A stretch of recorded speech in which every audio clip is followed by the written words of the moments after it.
I'm just gonna push the button. Just push the button. I pushed the button. We're live. Oh my goodness. Did you push the button yet? No, I did. I pushed the button like 20 seconds ago. Just chill. Just chill.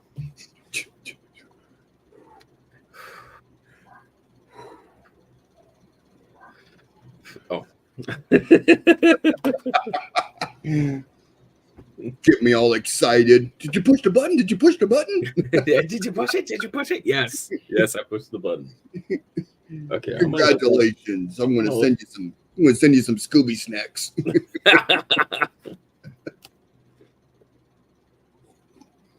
So I did get some buffalo nickels. What's up, John Argent? How you doing, man? John Argent up in the house. How you doing, John? Buffalo quarters. That's I literally almost said that. That was hilarious. Some buffalo nickels. No, you did say that. I did, but I was trying to figure out how I got buffalo quarters out of buffalo nickels. Yeah. Because there isn't really anything that you could have buffalo related that's a quarter, right? I don't think there is. I don't think there is any. I'm just glad you said it after you pushed the button, so yeah. Doing good, hardly working. Are you working hard at hardly working or just hardly working? Because I've known some people to do that they work very hard to look like they're hardly working. Yeah. And the other way around. Hardly working to work hard. Or something like just that. Just walk into any department store. You'll see them just standing around like mannequins.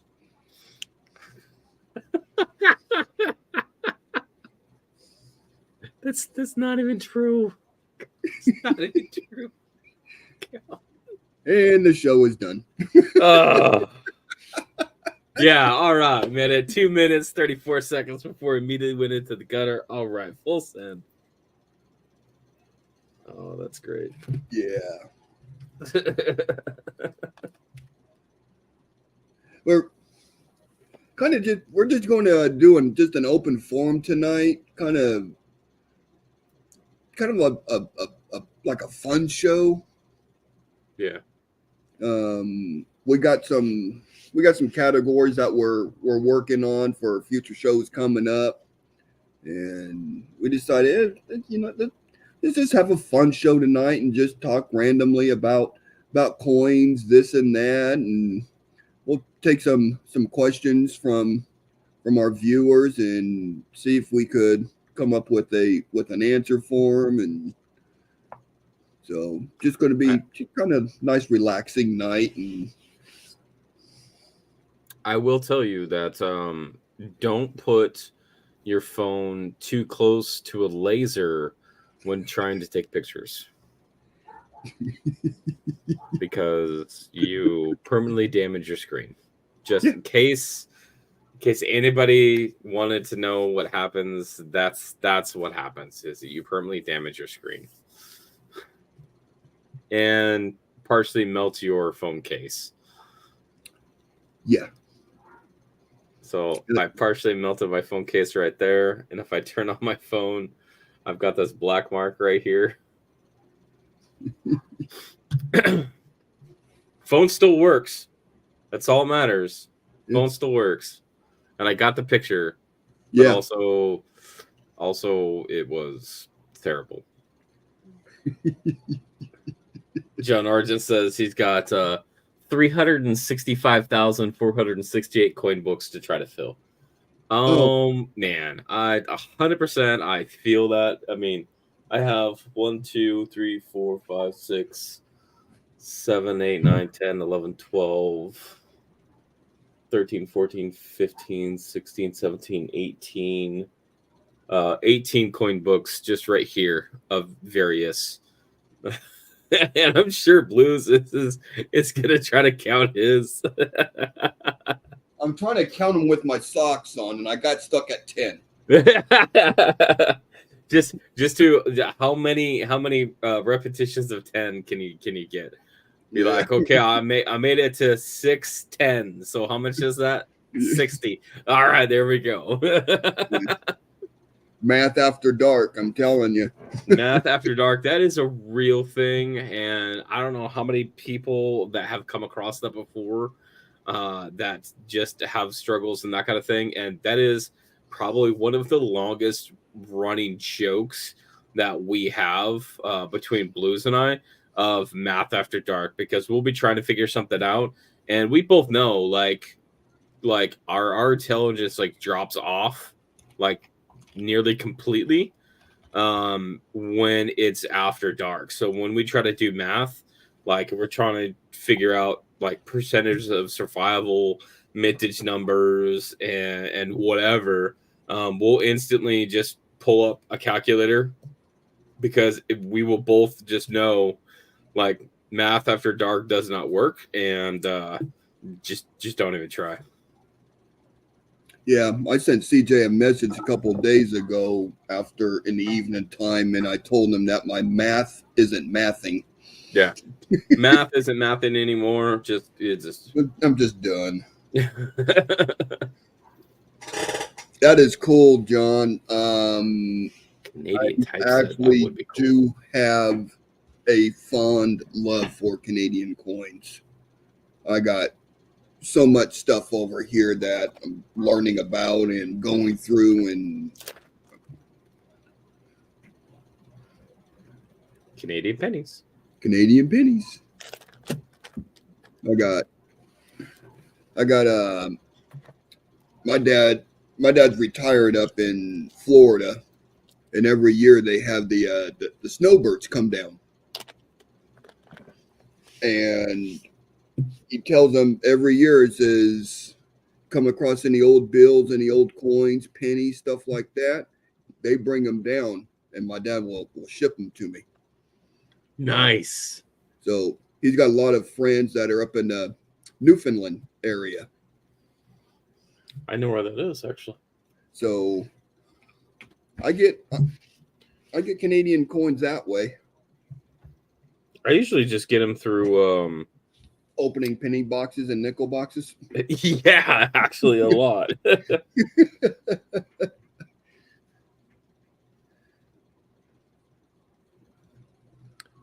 2002. Oh, 5 cents still okay. Don't see a lot of the Dansko Canadian books up around here. I mean, I'm in Oklahoma, and I go to my local shows, and I go to my local shops that I have a good presence at, and they said they don't get Canadian Dansko books or nothing like that in ever.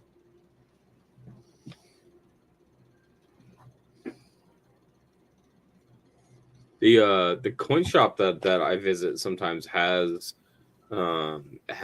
the they just throw a lot of the Canadians in with the foreign country like collection. So I usually get them at pretty cheap. Michigan. Isn't that the state where people go, I'm up on this side of Michigan, or I'm down here on Michigan? So yeah, Michigan has the Mitt, and it's got the Upper Peninsula. So Upper, that's the Upper Peninsula. Okay. Yeah. Because I've ran into people before, and they're like, oh, what part of Michigan you're from? And they're like, I'm down in this area of Michigan. I'm like, okay.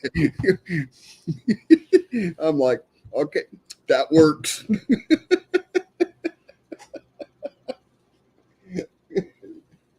The mitten. The mitten. The mitten of Michigan. Yeah. Yeah, there's there's a guy in Michigan that I follow on YouTube.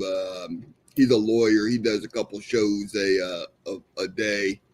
I really like listening to him because he talks a lot about what's going on in the Michigan area and all that. But he does stories from everywhere, and he gives his insight on being a lawyer on them and how the terminology and stuff works in their favor and not in their favor. So I would love to go up to the Upper Peninsula and go hunt Uber lights. I was talking to some people at work, and I was telling them about Uber light. And I was like, hey, it would be really cool to get a lapidary saw and, you know, custom cut these Uber lights, because you can make them in all kinds of, you know, different things. And they're like, what is a Uber light? I'm like, you don't know what a Uber light is? So I was like, look it up on Google. Like, it's these rocks that have these that they glow. They have bits in them that glow under UV light, so you can walk along basically the beach with a black light or a UV light, and they'll glow orange.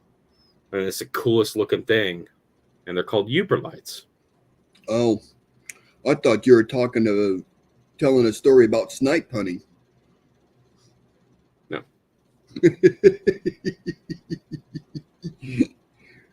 Okay, that kind of sounds cool, the Uber lights. Right? Because like you could cut them with a lapidary saw and then just cut them into any kind of fat. So if you wanted to make like dice out of them, like you can make dice that glow. Like that would be freaking cool. And they work under the black lights. Yeah, black light or UV light. Yep. Or UV. Nice. I want to go do stuff like that. Like how cool would that be? That'd be kind of. Hey, here's a question for you, John. You might have some information on this. I use the Coins of Canada website to look up stuff. Is there anything more than out? Is there anything else out there that I haven't come across yet?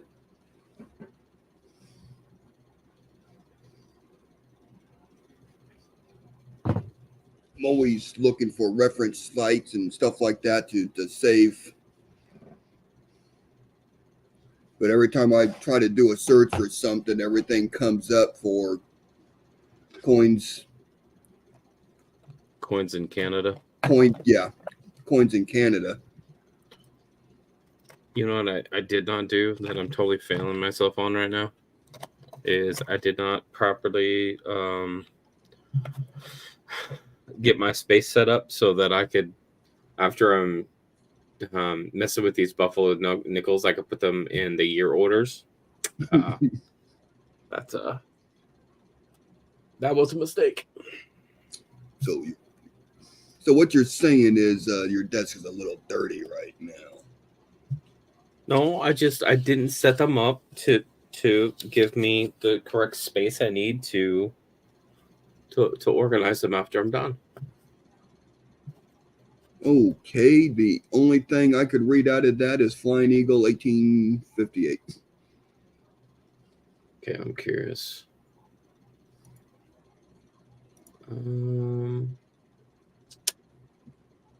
Yeah, I see Flying Eagle, and I'm interested now.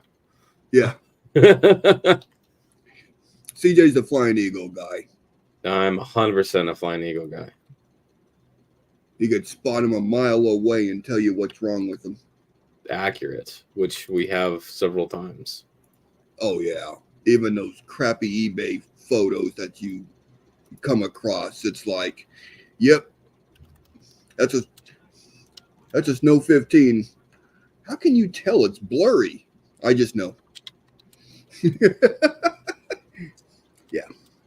Yeah, he's the Flying Eagle guy.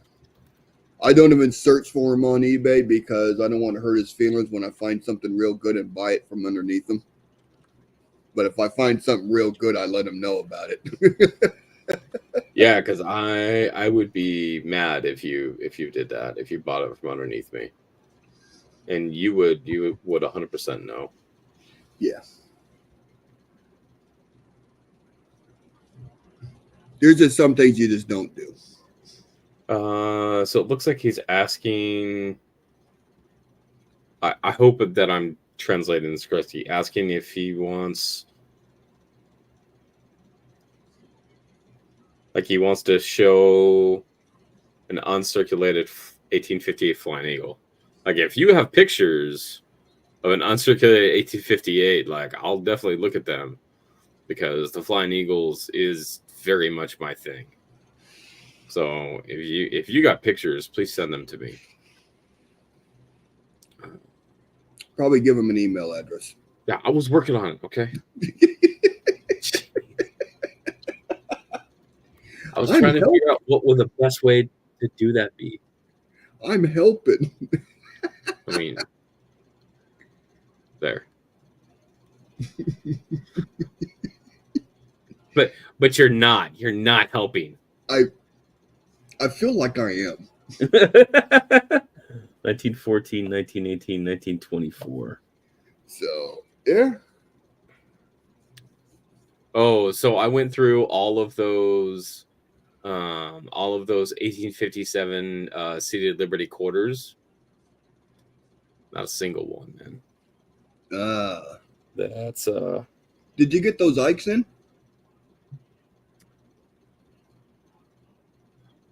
Oh, I forgot to do that too. You were supposed to go pick those up today, weren't you? Yeah. See, I'm helping again.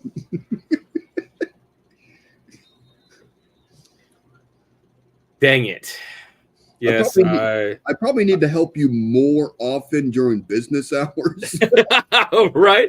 I was like, hey, so I have this position opening. It is my assistant because of my work schedule, I often don't know what day it is or things. So yeah, and he's been real busy working because he's building me a computer.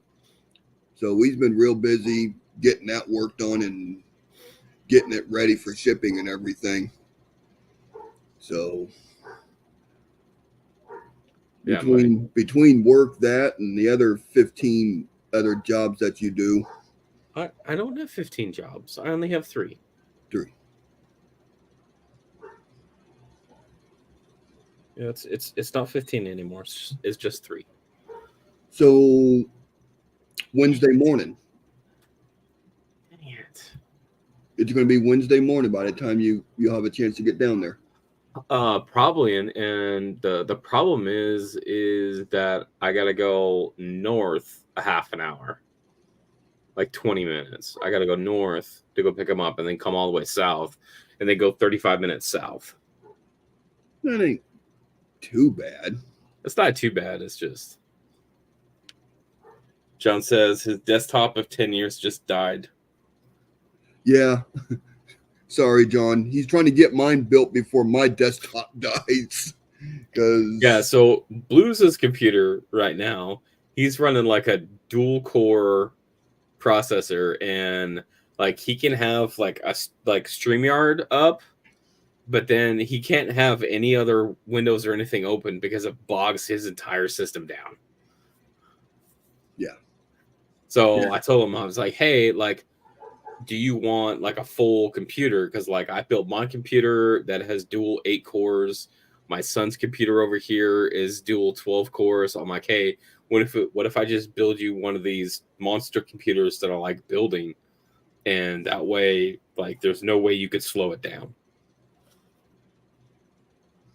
Sounds like a challenge. I mean, you take it for however you want. Like, if you're gonna take that as a challenge, then that's okay. Yeah. I challenge you to try to break it. Oh man, see, why do you got to put it like that? I'm gonna get a phone call in like the first 10 hours. Yeah. No, I'm going to send you a text. Did it have Windows 95? Almost.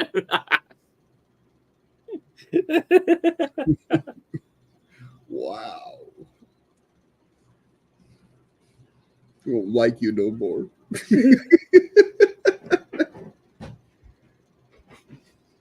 No, but I do got an old desktop in the back room that has a Vista on it. Yeah, that one can just fall over. Well, here's the problem. You can't get rid of no electronics in Oklahoma unless you pay to dump it. There's no electronic recycling or nothing. Really? Yeah, you got to pay to dump it or hide it in a box and hope the garbage man don't see it. Okay, let's not do that. No, you got knowing my luck, he would see it. Yeah. Yeah, if you took a TV down to the landfill, it's $25 a television to dump.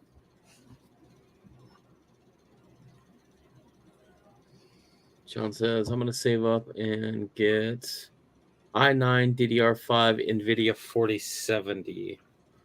Let's see what the i9 is. I haven't looked that one up. AMD i9. He knows what that stuff means. Oh no, it's an Intel. It's an Intel i9. Intel i9. Depending on which one that you get, like what generation that you get, because He's saying 14th gen. 14th gen. All right, that's specifications. Give me specs. Okay.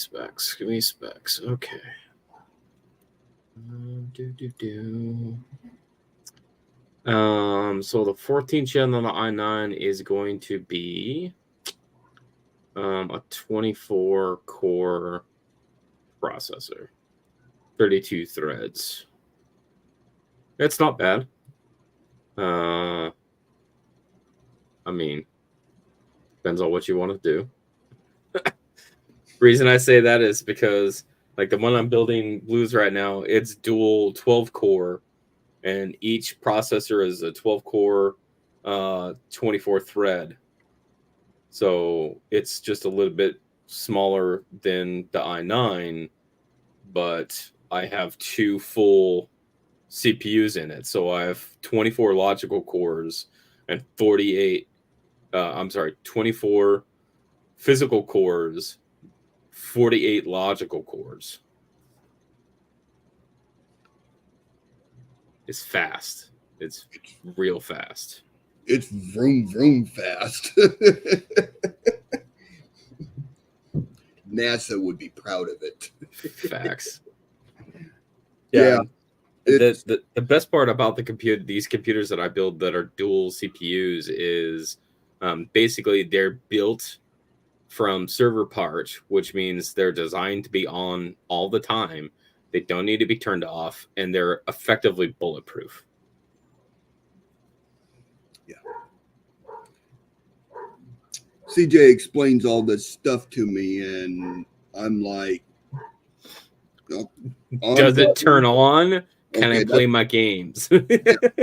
That's the on button, and then that's the button to get the Facebook and YouTube. I'm good. Right. My computer knowledge is 0. Not 0. It's just it's less, and that's okay. Like, you haven't been around technology like I have, so there's nothing wrong with that. No. Good technology when I was growing up was the Atari 2600. Facts. I remember when that came out new.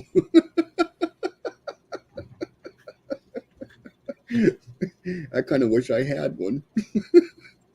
in the box, sealed. I didn't realize until a few weeks ago that they're supporting up to 198 gigs DDR from. Yeah, the motherboards, especially the some of the newer motherboards with the DDR5, which is just stupid fast to begin with. They have basically unlocked the capacity on the motherboards far beyond. Like again, like they are really taking the unlocking of the components from server motherboards, because server motherboards you could put on just on ungodly amounts of RAM. You could put hundreds of gigs of RAM, because that's what it needed. Well, a lot of that type of technology and understanding is getting rolled over to the consumer market for desktops, because people, especially with doing a lot of video editing and graphics and 3D models and gaming, they want these high-end max capacity hardware to run those things. Yeah. Okay. Yeah, my first home computer was a Commodore 64. And I got it from a friend because he upgraded to the Commodore 128. So, other than that, I just need to know where the on button is, and I'm golden. Amazing enough, I do video editing because I have a couple YouTube channels that require it, and it takes me forever to figure it out, but I get it done.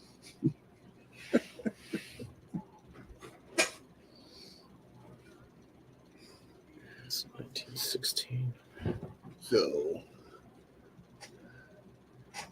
So the other thing why we're building him a better computer is so that he can get an upgraded USB microscope. Yeah.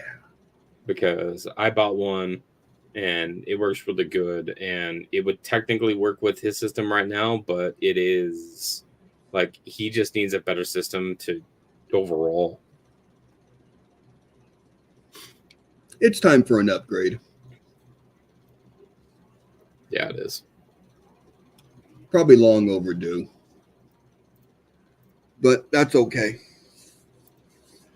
It's getting done. It's getting built. CJ and I actually been talking about this computer since beginning of the year. Talking about different options, what I need it to do, what I don't need it to do. And then he went through and explained everything to me in layman's terms. So I kind of understood and upgrade him to Windows 8. No, he's running Windows 10 on his current computer, and he'll continue Windows 10 on his new computer with the option to upgrade to 11 if he wants to. There's nothing pressing to be upgrading to Windows 11 right now. Like, just run on 10. It's fine. I mean, if I had it my way, I would still be running a Windows 2000 computer, because I had a Windows 2000 system, and it was indestructible. You couldn't even force it to blue screen if you tried. Sounds like another challenge. Oh, no, trust me. I took that as a personal challenge to myself, and that's just how I built it. I've lost 3 laptops because of the blue screen of death.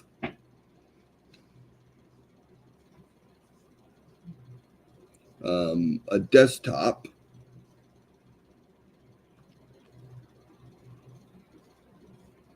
Yeah. Yep. When I got computer questions, I just get a hold of CJ. That's what I'm here for.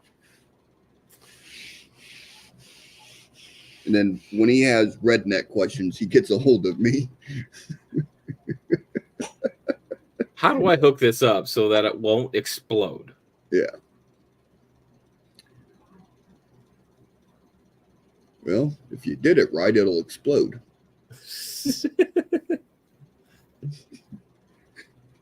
Yeah. So, favorite coin on your desk right now? Oh God, I got 1,000 of them on my desk right now.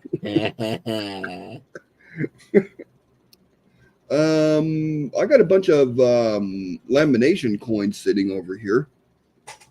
What kind of laminations? On wheat pennies. Oh, okay. Some. Let's see, which one's this?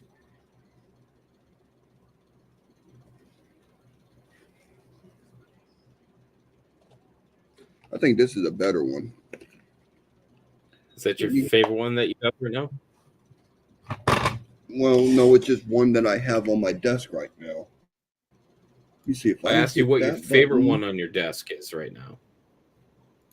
John says 1944 1 cent Canada MS-65 red brown.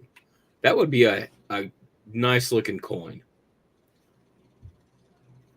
A red brown.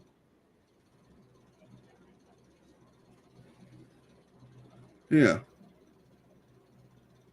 I got that. Dang.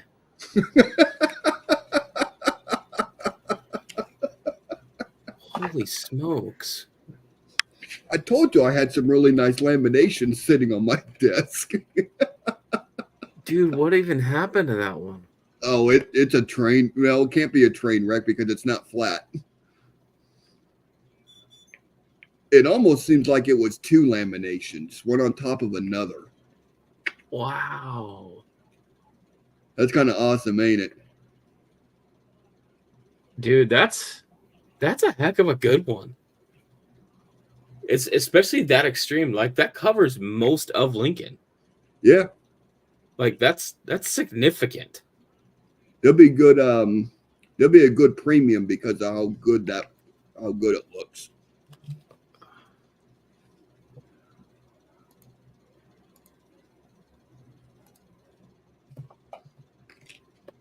Let me see. Favorite coin.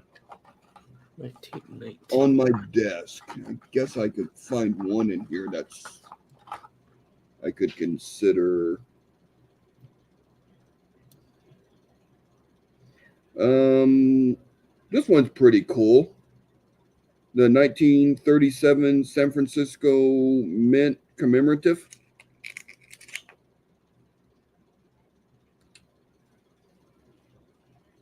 Token. 1917.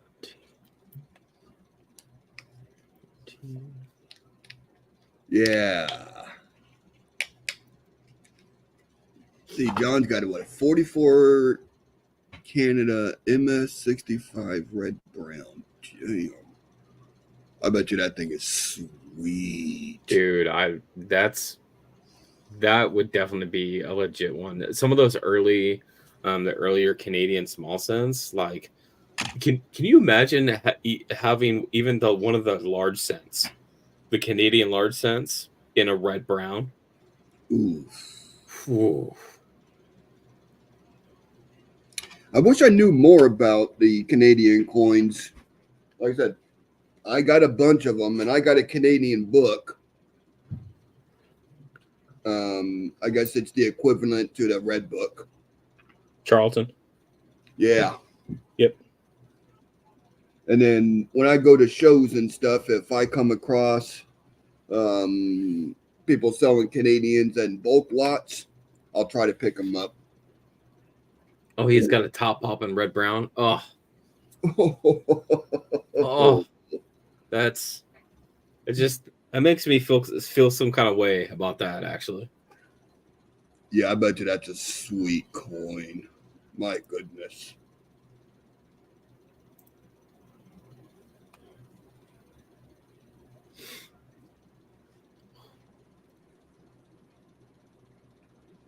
That's excellent. Got lucky sending it in.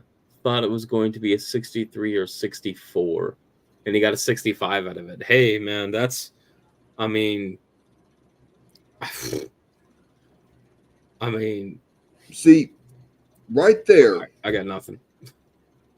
right there is a good example of a collector that went through, did the research, graded his coin to the best of their ability, and goes, okay, this should be a 6364.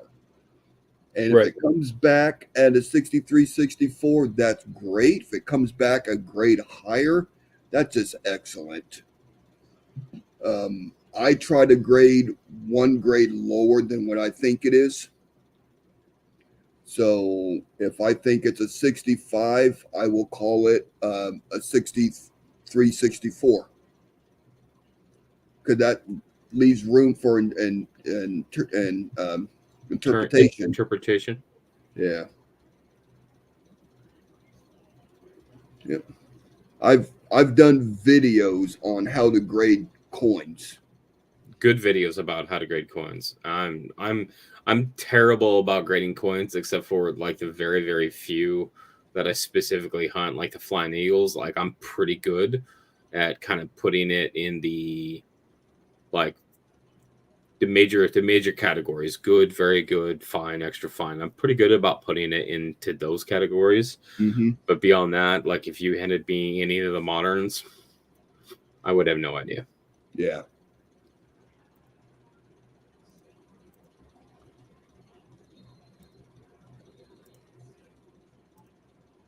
Uh, 50D came back at, that's still respectable grade for a 50D 56.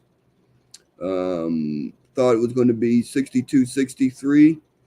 Yeah, nickels can be a little tough.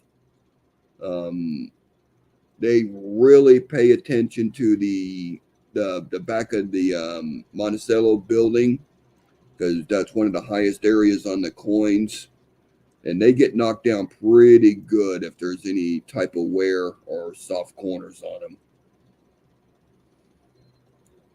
But an AU56 is still a good grade for a 50D.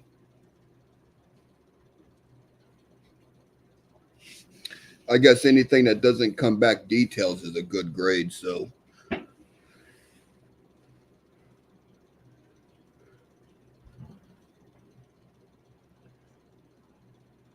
yeah, yeah, Well, I like that it. and the 50Ds is one of those that like everybody knew that they were going to be hoarded. So like you kind of have this line of like you have a chunk of them that are in high grades because they were hoarded, they were collected, they were put away, they were saved. And then you have the ones that have been in circulation, and really there's kind of a gap between those two sections of condition.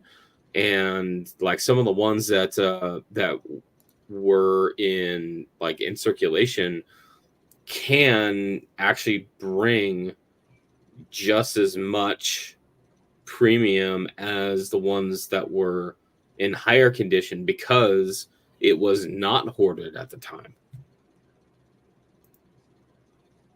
Yeah, Which is just a wild thing to think about for the 1950D. Like any kind of coin like that, it's like, what do you mean? Like a circulated can bring almost as much as like as like a full, like a high end graded one, and yeah, potentially, because it was one of the ones that didn't get picked out during its initial release. Mm-hmm. Oh, and you got 31 cent, solid coin. Nice key date.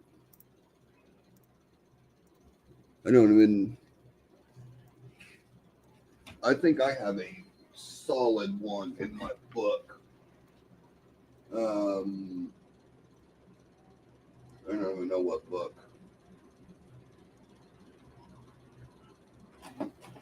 Maybe this one. That one that you put pennies into. Yeah. Well, I got a couple of them I'm putting together. Are you still doing the 4 or the 5? Or is that a different one? Were you putting together like multiples of one? Yeah, I'm putting together a high grade wheat pennies, circulated high grade, and then putting one together that's the best I could come up with. And then I try to upgrade those. So if I go to a show or something and I pick up a bunch of them that's going to fit into my high grade book, then I will rotate those to my secondary book and try to get the best coins that I can. So I end up with 2 books.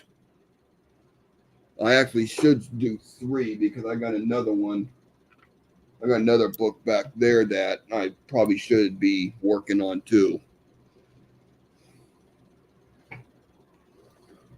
Because I mean, I don't have 365,472 books that I'm working on, but I do got a good handful of them.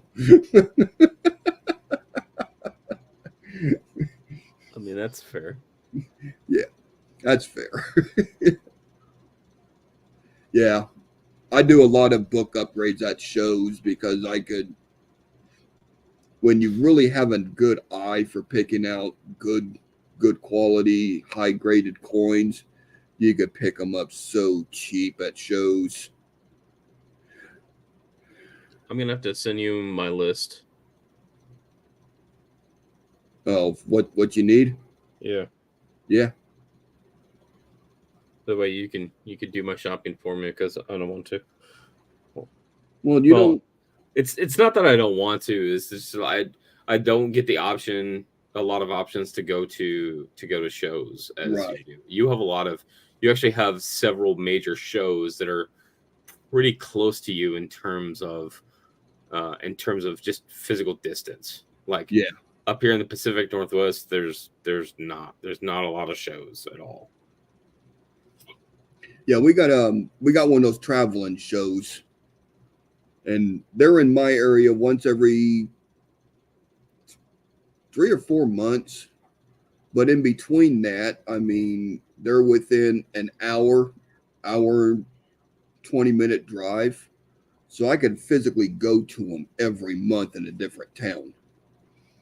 But I always wait till they come to my area, and then I go through and I just spend hours going through this stuff. Cherry picking them.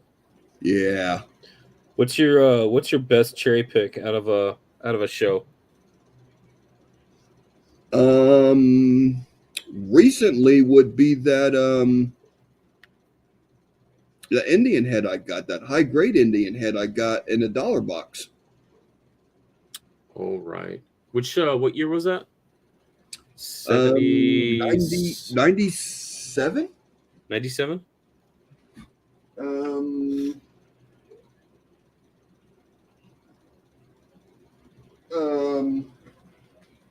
This book?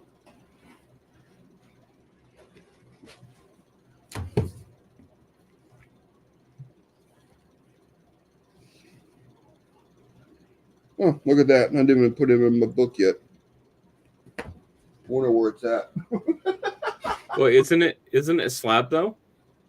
No. It's not slabbed? I thought it was. No, I picked it up out of the dollar box. One of the dealer's dollar boxes. I thought the dollar box that you were describing earlier was the one of slabs, or is that the $5 box? I got a shop that I go to, and they'll have $5 box, a $10, $15 slab box, and they go through their inventory, and when they go through stuff, and it's just been no interest or anything like that, they'll pull it off of that and throw it in the boxes to sell. Then they'll put new inventory down. Yeah, I have no idea what I did with that Indian head.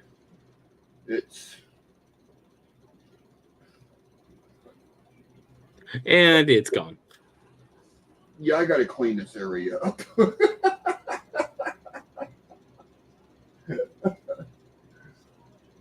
There, I don't know. Couldn't tell you. It's around here somewhere. I know it is. Everything's around here somewhere.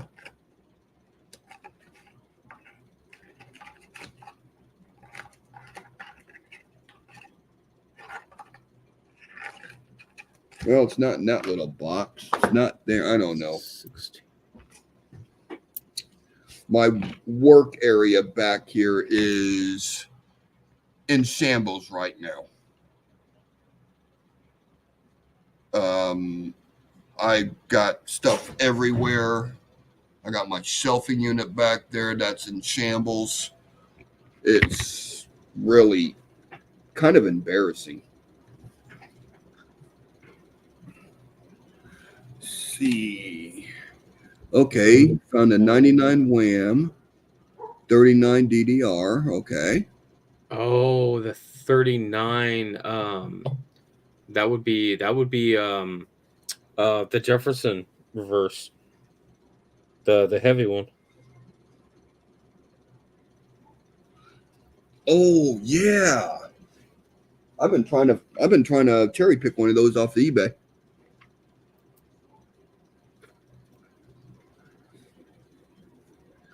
So yeah.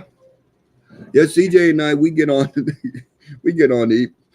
we'll just do a private hangout like this and we get on eBay and it's bad.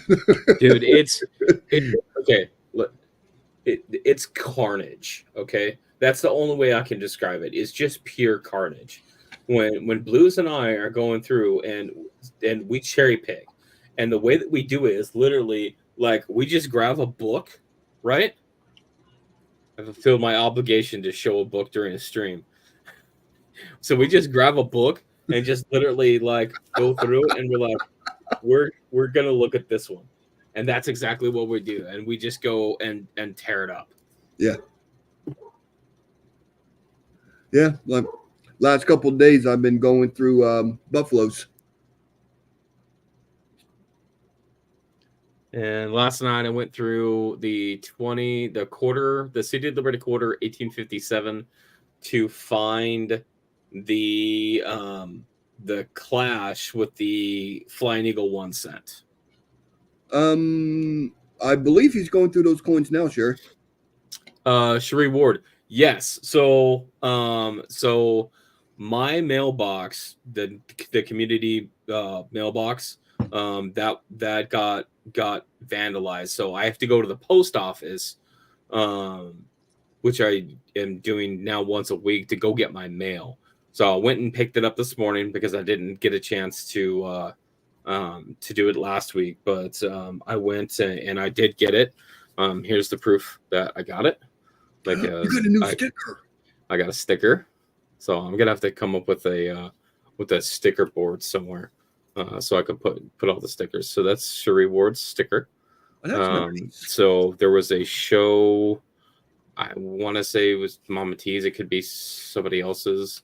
But Cherie Ward, I came in late. Cherie Ward was selling a bunch of dateless buffaloes, and I'm like, I will take those buffaloes because one thing that I do is I have gone through and actually had like a vast collection of buffaloes that I use Nicodate on.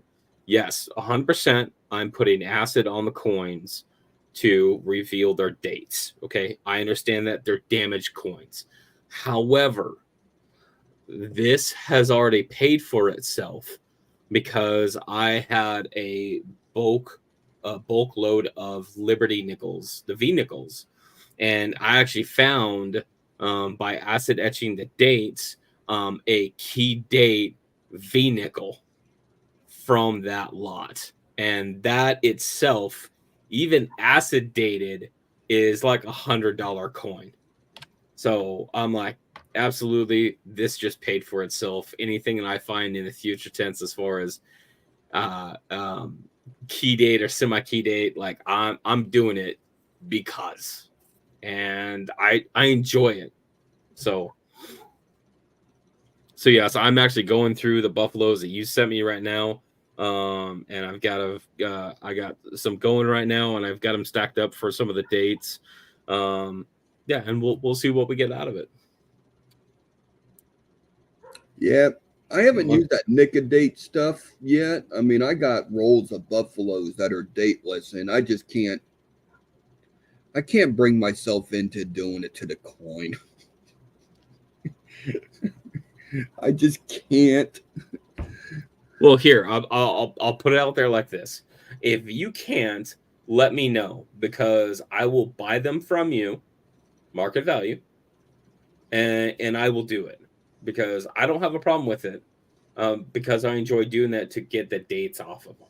And Yeah, if you're just gonna sit on them, I want to know what they are. Like, I don't know what it is about me that just drives me to try to figure out, like, hey, what date is this? Other than the obvious, like 1913 type 1, like that's obvious. Like, there are some things that are pretty obvious about them that you could tell what they are. But do you have a extra Buffalo book album? that's a good question. I don't have an That'd be answer. kind of cool to put a Nicodate set together.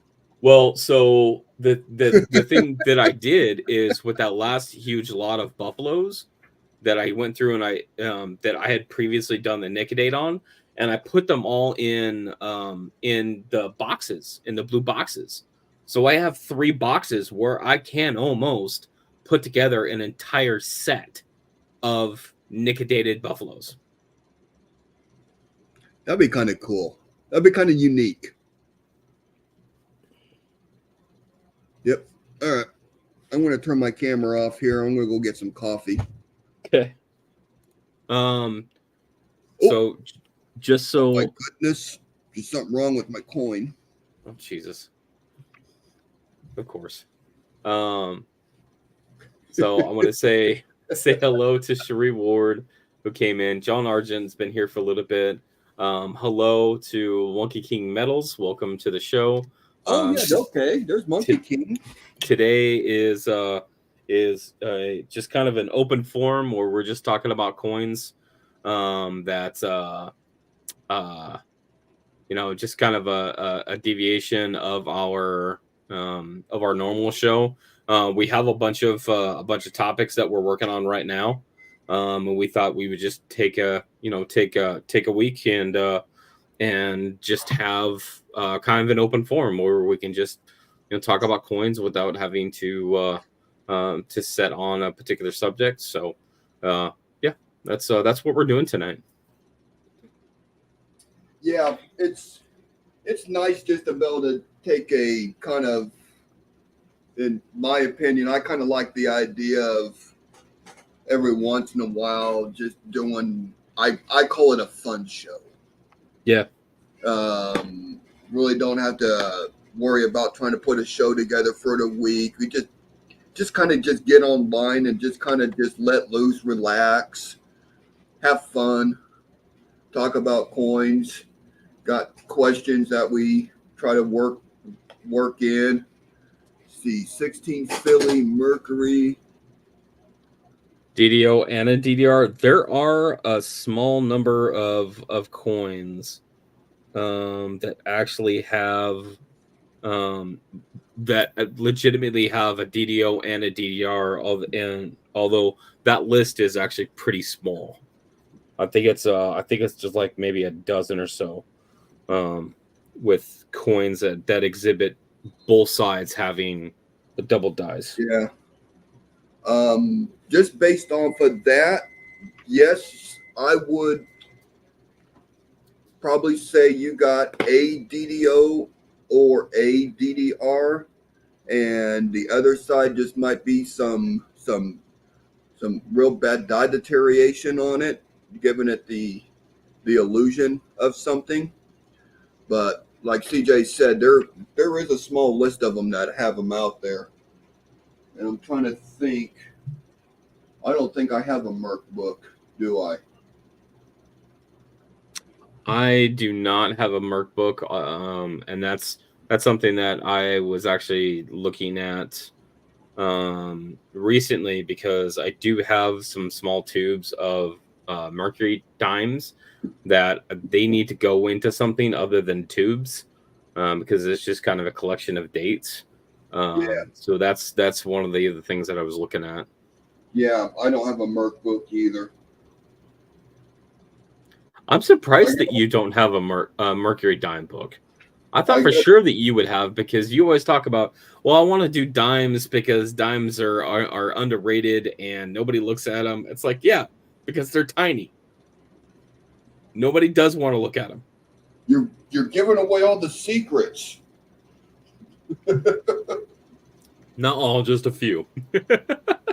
But that, I mean, CJ does bring up a good point on that. A lot of people don't do dimes because they are small, and I truly believe they are so underrated right now that if someone was going to start a collection, um, if you could get past the eyesoreness of looking at a dime, it that'd be a pretty solid collection to start. 'Cause, I mean, I search for them and I pick up stuff that are it. It is so obvious a DDO, so obvious it's a DDR, but they do get overlooked because of the size.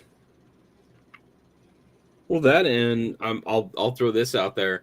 The silver price is actually still not bad. It's only like 23, I think.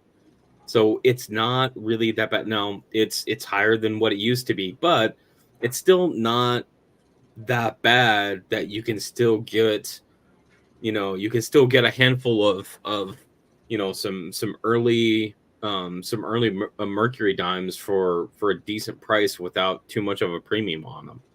Like they're still affordable. That's what I'm trying to say. I'm not Yeah, getting there, but that's where I'm trying to go. yeah. My local shop that I go to, they have when they get the mercury dimes in, they just put them in rolls. They just make $5 rolls, and I think they're selling them $15 over spot because they are mercs. The Roosevelt, the silver Roosevelts, I think they're asking $5 over spot, which is not too bad at all. That's actually pretty solid. So,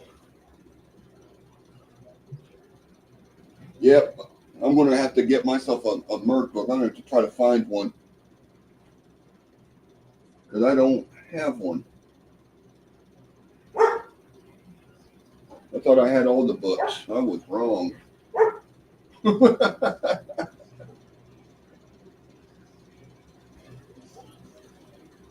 uh, the DDR is ever so slight, but there is something there. Yeah. Let's see. There anything in cherry pickers on the 16? Let me look.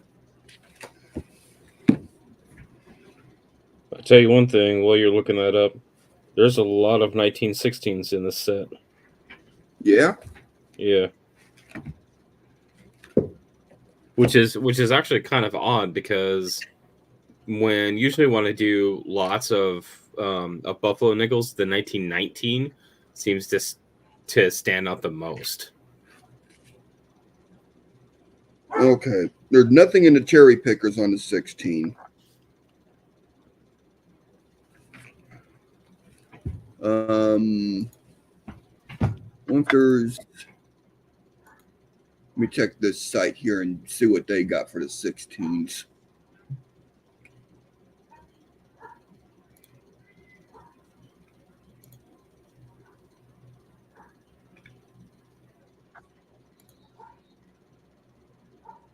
Okay.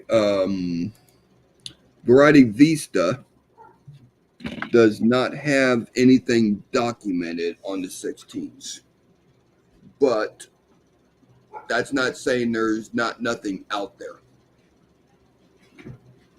They don't have a complete library of what's been found. So CJ could account for that. He's got new discoveries. 3 of them. I don't have any yet.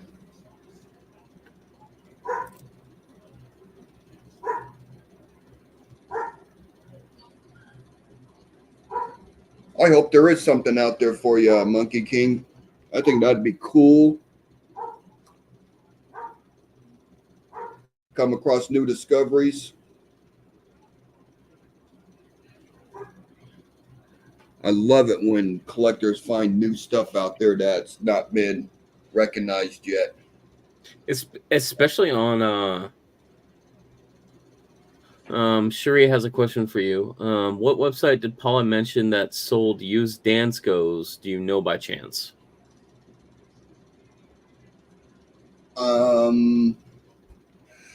What websites did Half Price Books? You can find them on there. Halfpricebooks.com. You'll find them on that. There was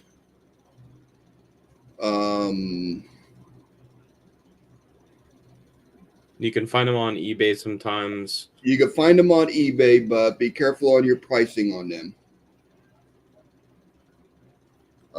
Local coin shops, you can find used Danskos. And with that being said, just make sure that the inside of the Dansko has those sleeves and that they're in good condition. You can buy replacement sleeves though, by the way. I was getting to that. Sorry. But yeah, you can buy replacement sleeves through the Dansko site for them. So yeah, Half Price Books is a good site. Sometimes that stuff it goes pretty fast because a lot of people are looking for them because they know they could pick them up for a decent deal.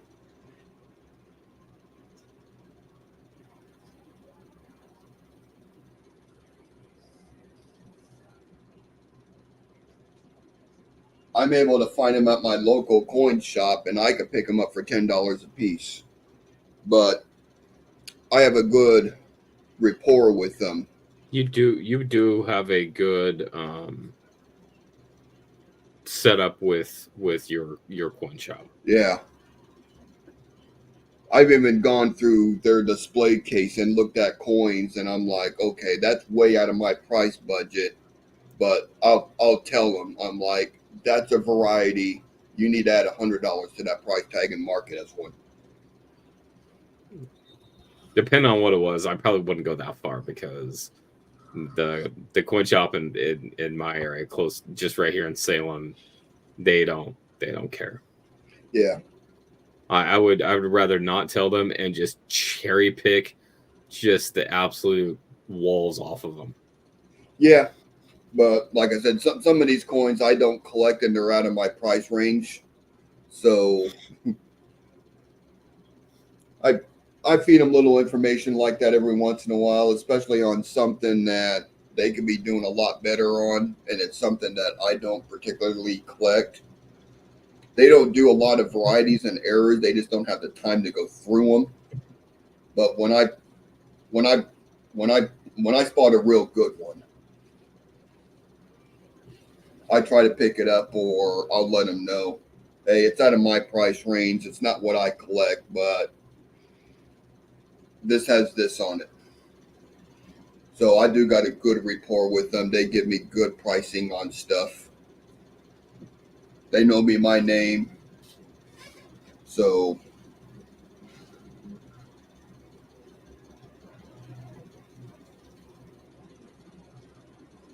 And you're over here making fun of me because I'm giving away secrets while you're flirting with the enemy. I'm flirting with the enemy.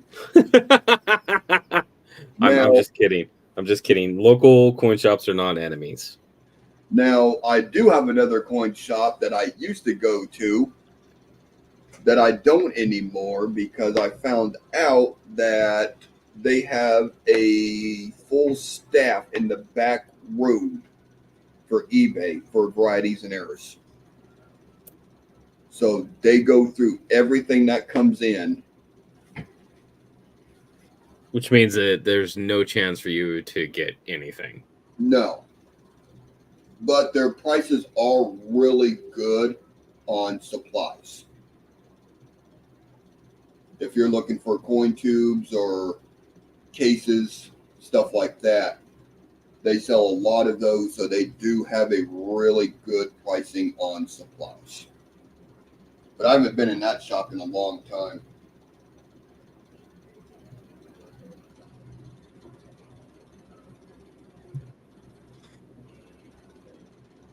So, see, whatever. Do I have anything else on my little thing over here? For books. So it looks like that I'm going to have basically 2 coins that I will not be able to pull dates out of. They're just that bad? Yeah. Sounds like you need to get some better acid. Then you could hold it up. Then you could hold the coin with dirty, greasy fingers on the good side and take a picture of it. Yeah. And that's an inside joke. We're not going to call out anybody on eBay, but we got one guy that we cherry pick a lot of. And he takes a picture of the good side of the coin, and when you look at the back side of the coin, it's a wreck. It is just a total wreck. I almost got a date out of that one. You I got almost a partial date. I think it's a 27. I should probably just send you my buffaloes. I told you, like, I will, like, straight up, like, I will buy them from you at market value if you want. Like, I just enjoy doing this, and I can't even tell you why I enjoy doing this. It's just something I enjoy doing. So I've got a partial date on one, and I've got one that this bad boy's been in the ground, some pretty severe corrosion on it. I'm probably not going to be able to pull a date off that one, but I've got 3 1913s, 2 1914s, 2 1915s. Let me count these right fast. 4, 9 1916s, 2 1917s, 2 1918s. I've got 6 1919s, 2 23s, 2 24s, 2 25s, 2 26, and 2 27s, and then potentially a third 27. Okay, yeah, you did real good with that lot. So, and that's without looking at the backs for mint marks. So, for mint marks. So yeah, you did real well with that lot. And that's the one that I got from Cherie. So, yeah, solid.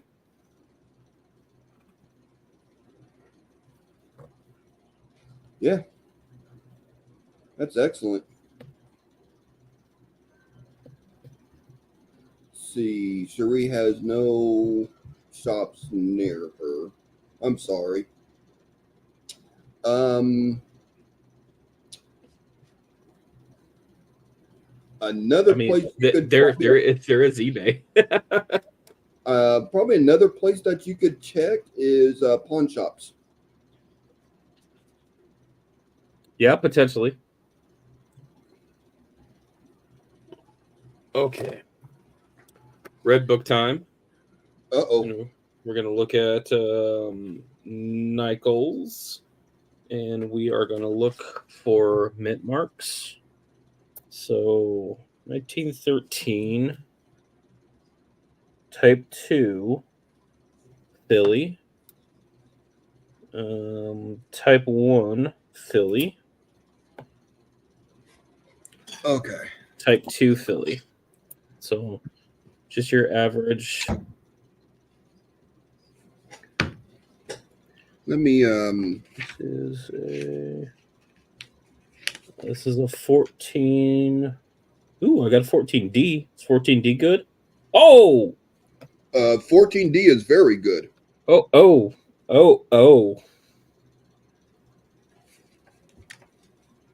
14D is very good. Yep, that's a 14D. That's a 14D right there. Not Okay. Let 100%. me see. Oh shoot. Let me bring up my scope here. And okay. We refer to the Red Book a lot, but we don't look at the Red Book for pricing. We could go through, like, these are the buffaloes. And what we're doing is, if we go to the first column, we'll just go G4. We could look to see if it's a key date or not. Just because a good 4, a VG8 is going to be so much higher than the average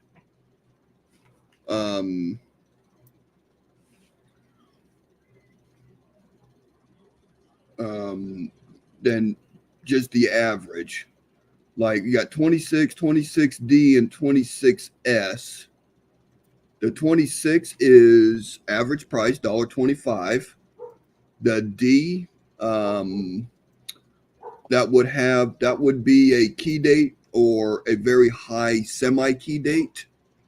And then the 16S would be a key date. And you could tell that just by looking at the first column if it's a high dollar coin or not.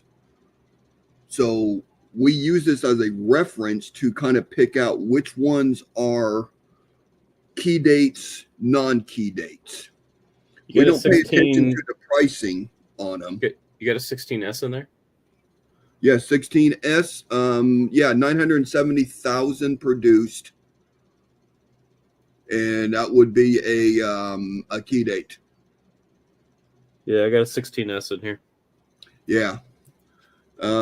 You could also look like the 44,693,000. That's a 26. That's an S. Okay. What do you got for 17D and 17S? 17D and 17S. Both semi and key dates. Almost all of the mint mark early buffaloes are going to be the ones to be looking for. So, hey, Sheree, do you have any more buffaloes? You got any more? You got any more than buffalo nickels? So we actually will use the Red Book just for the purpose of identifying a semi key date or a key date, just based off the pricing that it says. It'll be a higher dollar coin, low mintage, and the Red Book will have all that information on it. So we don't pay too much attention to what the pricing is, because they're basically outdated before the book is even printed for pricing. But it is an excellent resource to kind of go through and figure out, okay, that's a key date. That's a semi key date one. Okay, that's a common one. Yeah, she said that she does. 25 Denver. And now she's probably going through her stuff trying to find her Nicodate stuff. 25 Denver. 25 vendor. Semi key date. Cool. Let's see. 26 Philly. 26 Philly. 27 Philly and 27 Philly. All right. Wow. Oh. Wow. Okay. And It sounds like this- you did really good. this is yeah. Dang it. Okay.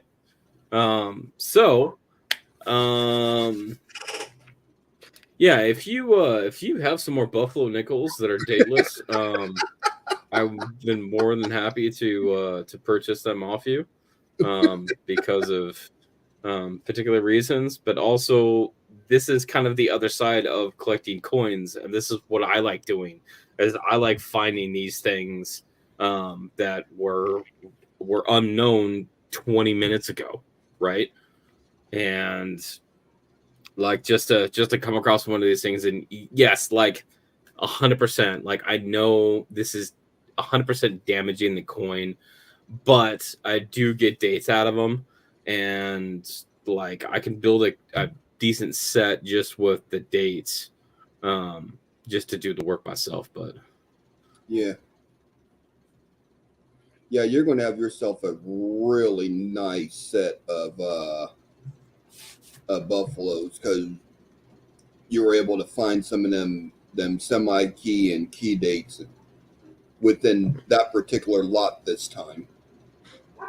And it's these lots, they are a hit or miss.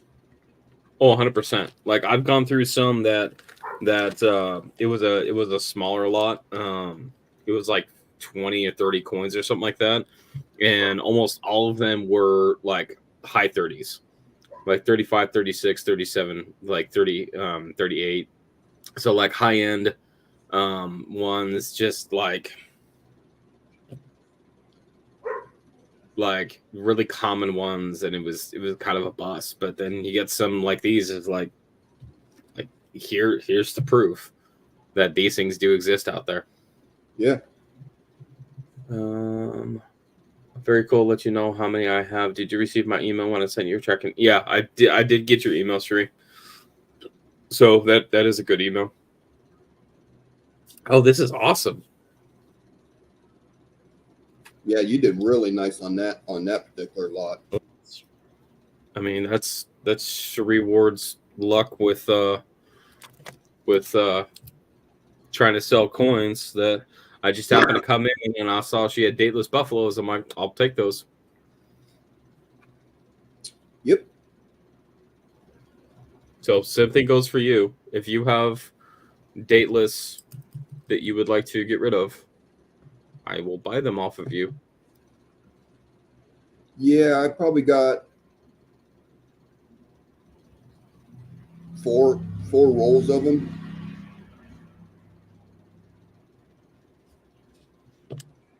Yeah, I'll buy them off you. I'm going to want about $150 a roll now.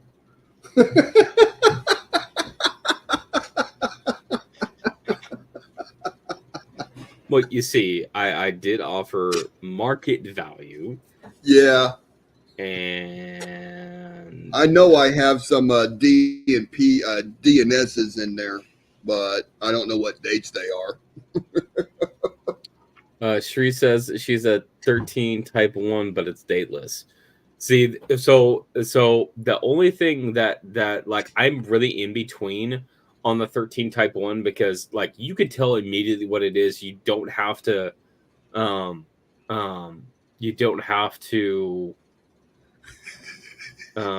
She said the prices are going up on her lots now. Right? More power to you, girl. the type 1 you can easily tell, and the only thing that is going to make it better is if you can tell if it's an S or not. Like, and that taking into consideration the rest of the condition of the coin, finding out if it's an S or not could make a significant difference. Yeah. So I'm really on the fence on those. because you go like, I mean, just again, like exactly what Blues just talked about, like using the Red Book as kind of a reference for price points, not that that is the accurate reflection of the market, but a Type 1 Philadelphia to a Type 1S goes from $13 to $50. Like, that's considerable. Yeah. Yeah, those Type 1s are so easy. You could pick out the 13s without even using Nicodate. Just look at the back of it and you're like, yep, that's a 13. Because it will either have a mound or it won't. Actually, I think I did a video on distinguishing the 13s. So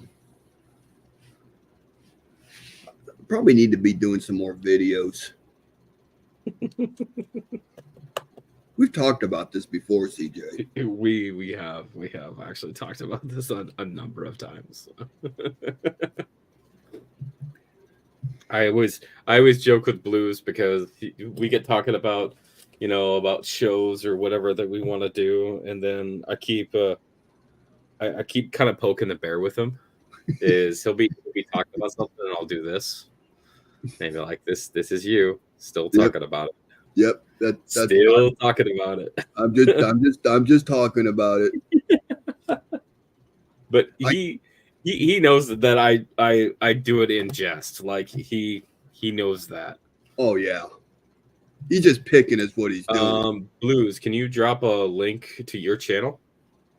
Do you have mod? No. If not, I can probably find it. Let me see. I opened up another tab. I don't know if I'm going to be here or not.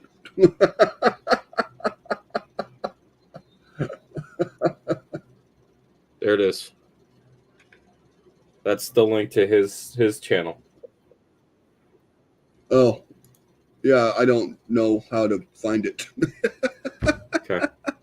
So I dropped that in the chat. So if you needed to go find him, I will plug Blues here for a second because there are a number of videos that he has done in the past, specifically grading videos, how to grade certain denominations, what to look for, the high points.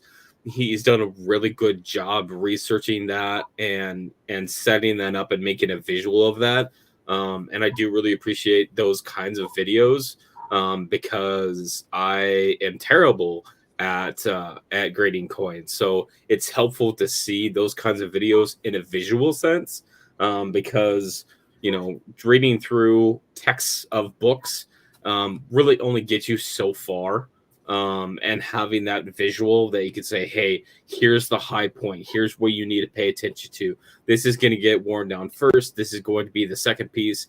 And you can use those individual points to look at a coin and say, hey, I see that this is worn down. So I know it's instantly a very good or a fine. Like I know that's where my line is based off of the wear on the coin. Yeah. Thanks, CJ. I appreciate that. Absolutely, man. I try to come out with good quality learning stuff.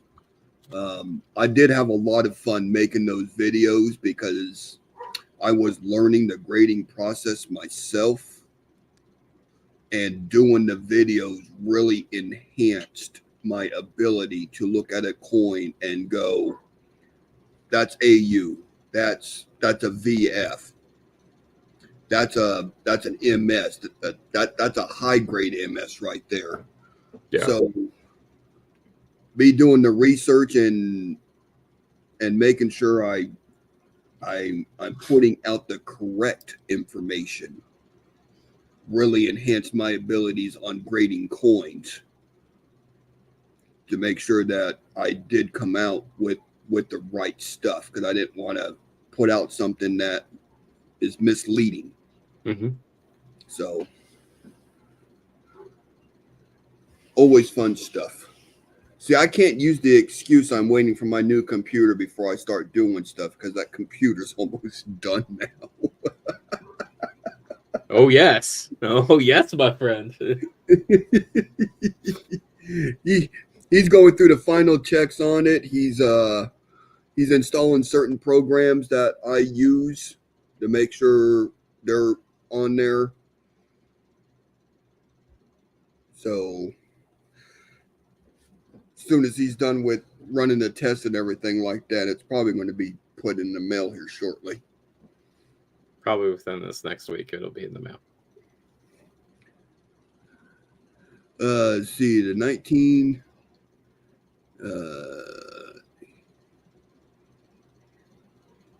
Okay. Yeah, 16 with split bands. The grading companies, if the grading companies do not put the coin at MS or better, they will not give it a full band designation. It could be an AU55, 100% full band, but they will not give it a full band designation unless it's an MS condition or better coin. Really? Yep. They believe that you can't have a full band if it's not mint state. If it's not mint state. That tracks. So. Well, and so they have. So I know the full band or the full split band, FB or FSB, depending on which grading company, which third party grading company, and then also like the Jefferson, the full steps, like those points are like to get that designation, like your coin has to be high grade, because like on the Jefferson nickel, the steps, if there's any scratch or dent or ding or anything in those steps, it will automatically negate full steps, which is a lot of confusion on the full steps. A lot of people confuse proof coins with full steps. Oh, it's full steps. Well, technically, yes. Proof coins better have full steps. Otherwise, they are poor. They would be wrecked. Yeah. So if you come across a proof coin, a proof nickel, or a proof dime that's full band, that is by design. So there's no separate designation for the proofs. Some more little tidbit information. Grading companies grade at either a 7 or 10 times magnification. So if you're going through and trying to figure out a grade of a coin, you're going to get a lot of misinformation if you're using a scope with 100 times, because you're going to see more details and more things wrong with it than the grading companies will, because they will actually grade at a 10 time. So it's always good to have a good 10 times loop with you. And if you can't see it with the 10 times loop, I sell them. Then, yeah, if you can't see it with the 10 times loop, then the grading companies ain't going to see it when they grade it. So just remember that. We're running, what's your scope? What, 120? Your magnification? Oh, no, 130. 130. Yeah. So, yeah, his new scope's 130 magnification. So, but grading companies will grade at either a 7 times or a 10 times magnification. So, if you can't see it with that, then they're not going to see it when they're going through it. Right. Let me see. It shows that's cool. I always love seeing those older coins with the full band, full torch, full steps. Those are very special coins. And they could still be found out there. So, CJ did pick up a loop. What's that package you got going? $28. It comes in a priority mail box, and it is a scale, 100 flips, and a loop. $28 delivered. Right? Yep. So it was something that I talked to Blues about. I'm throwing my pens around now. That I wanted to put together for people that wanted to have kind of like a basic start in their coin collecting journey, collection, however you want to do it. And those are some of the basic tools that are. I'm not going to say that they're required, but if you want to get into coins, like these are the tools, some of the tools that you will need. You need a scale to weigh to ensure that they have the right weight. You need a loop so that you can see details, whether it's RPMs or double dies, anything like that. And you need to flip, and you need the flips to put them in after you categorize them to keep them organized. Yeah. Yeah, CJ and I, we go through so many flips. We buy them by the case of 1,000.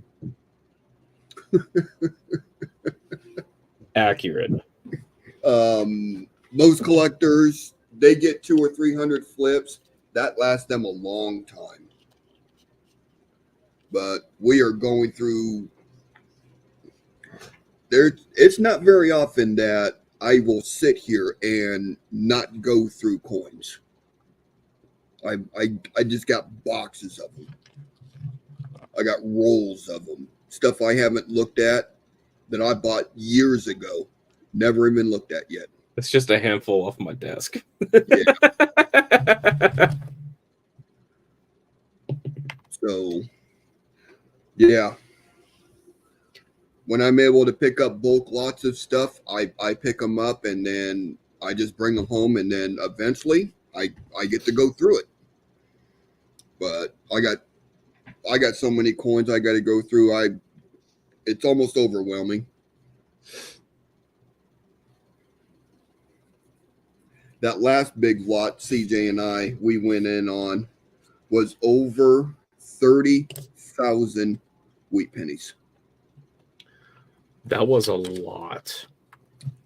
I still got rolls and rolls of stuff I have not even looked at. And this was bought before the pandemic even started.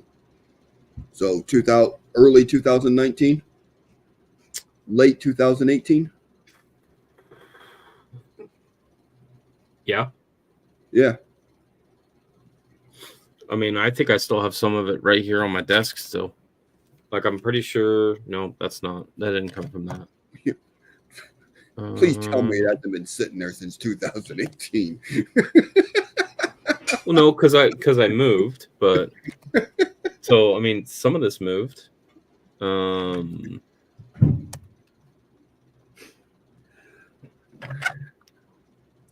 I don't think I have an example. Because I thought it was these, but I might have gotten these somewhere else. That doesn't look like my. No. Oh no, I think we split it up. I think we both ended up with four or 4.5 rolls of the steels. Of the steels. One roll being the processed. Yeah, and I've got those somewhere else too. Yeah. Monkey King. Yeah, Coinstar is a good place to find old coins. They don't like the silver coins. So if you see coins down there, it's a good way to come across silver and foreign coins because they will kick them out. True. And a lot of people, they are like, well, nope, I ain't getting no penny for it, so I don't want it. So they get looked at a lot. A lot of people know about them. So when they're in the stores and they see the Coinstar, it takes nothing to walk by and look in the tray to see if anything's in there. Yeah, but that's a good way to find silver and a good way to find foreign coins. And they turn out to be free because you're just picking it up. And free is a very, very good, very good number. What's that saying I like? If it's free, it's for me.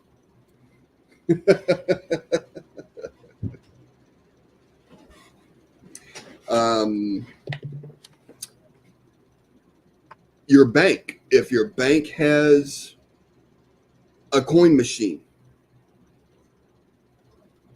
some banks will have them. My banks are slowly getting rid of them.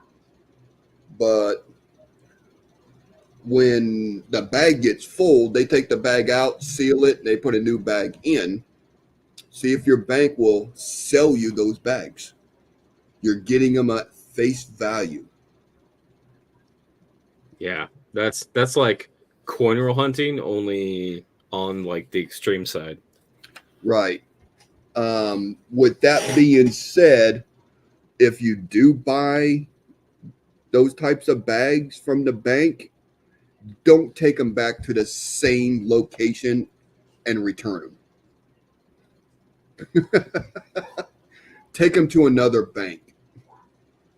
Because that's dirty. They will see what they're doing, and they're like, okay, we're not going to. They'll just tell you they won't sell you no more.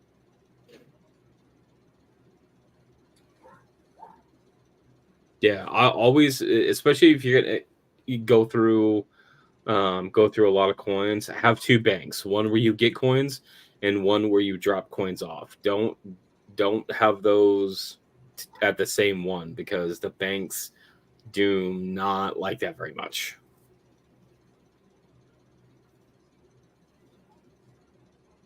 Hey, Monk, I lived in the Spokane area of Washington for a long time. I was stationed up there. I loved Washington. I lived up in the mountains close to the Idaho border, and then came down the hill to get into the Spokane and around the corner to Spokane, though. Just yeah. I always called it Spoke Compton. Yeah, pretty much. So I always called it Spoke Compton because there was some areas in Spokane, I mean, the thugs did it. The thugs stayed out of. Right.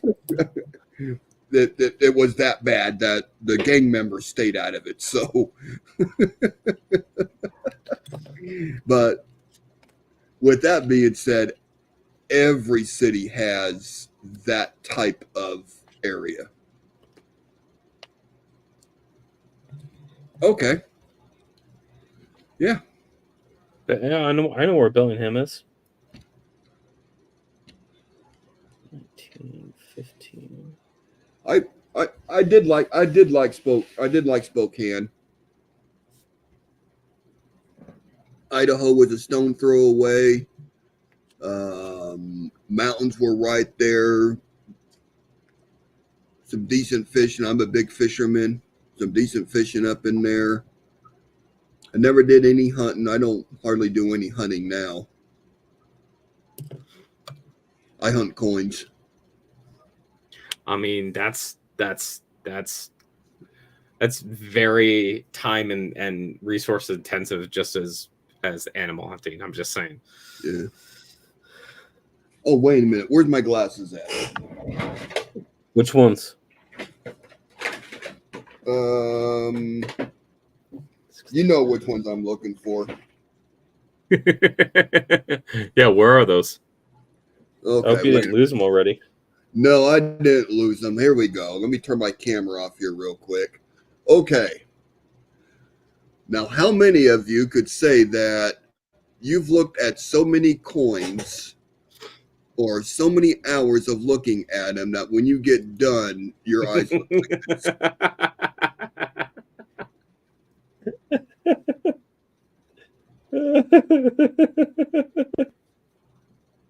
Oh, I love it so much.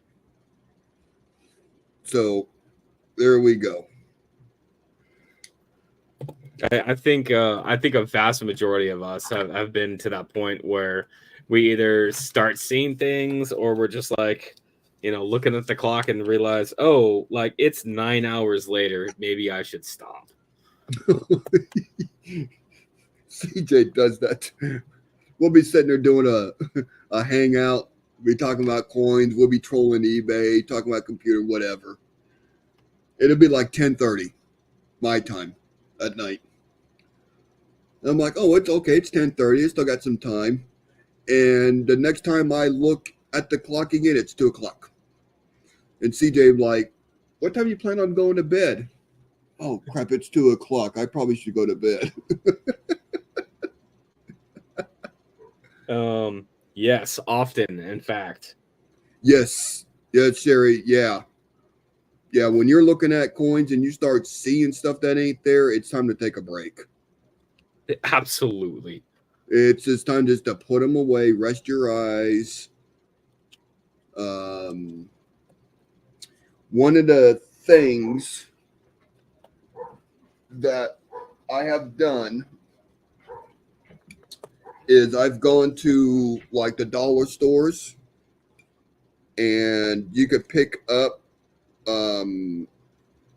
reading glasses for $1.50.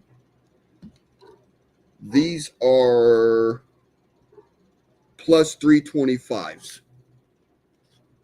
So if I'm just going through coins on my hand, then I could put these on and I could look at the coin at a little bit more magnification than my regular eyes, and I could go through stuff pretty fast.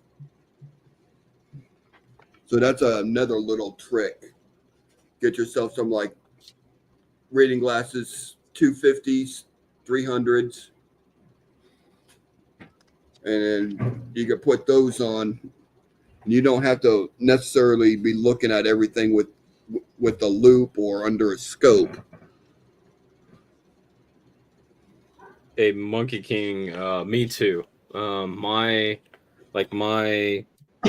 guess like my prime time is between like 10 o'clock and 1 or 2 in the morning. Like that's when it's like prime hours. So like I've done like scripts for my US commemorative series or for our shows that we have, and I'll hit an epiphany and I'll just keep going. Like I'll enter my magic zone of thought, and I'll just keep going. So Blues will get an email or something in the morning after we just talked about like 6 hours prior to just a couple of ideas, and I'll say, hey, I have the script for the whole show. It's already written, and he's like, how? And I'm like, I don't know. I enter my space and then I go. Yeah. We actually got our shows, 3-4 weeks in advance. We're discussing. Yeah. So we're actually doing the research and finding the information and then getting everything scripted down and put together. We really tried to put on a good show, the history and learning.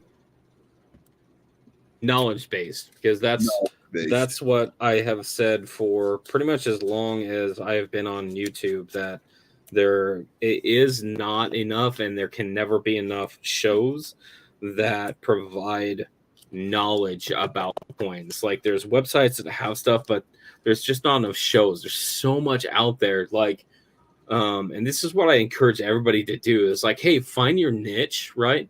About the kind of coins or something that you want to get into, and just do little shows on, even if it's a single coin, and start there. Like how I started with coins, and especially started with my YouTube channel, is I was going to the coin shop, and I was just getting random of those foreign coins, right, for like 10 cents each. And I would come home and I would research them, and I would research what the mintage is, and if there's anything cool about them, or where they came from, or how long they were minted. And I just did a video on just those coins. So I would have 10 coins that I would pick up, for $1, and I would just do a show on those coins.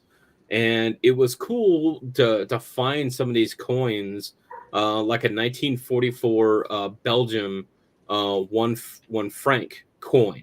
And what's interesting specifically about that coin is that coin was actually struck on leftover blanks for the 1943 steel penny that was struck at Philadelphia. So they took those blanks from Philadelphia, and they struck the Belgium coins, specifically the 1944, because that's when the U.S. had occupied Belgium, and struck those coins and sent them over to Europe.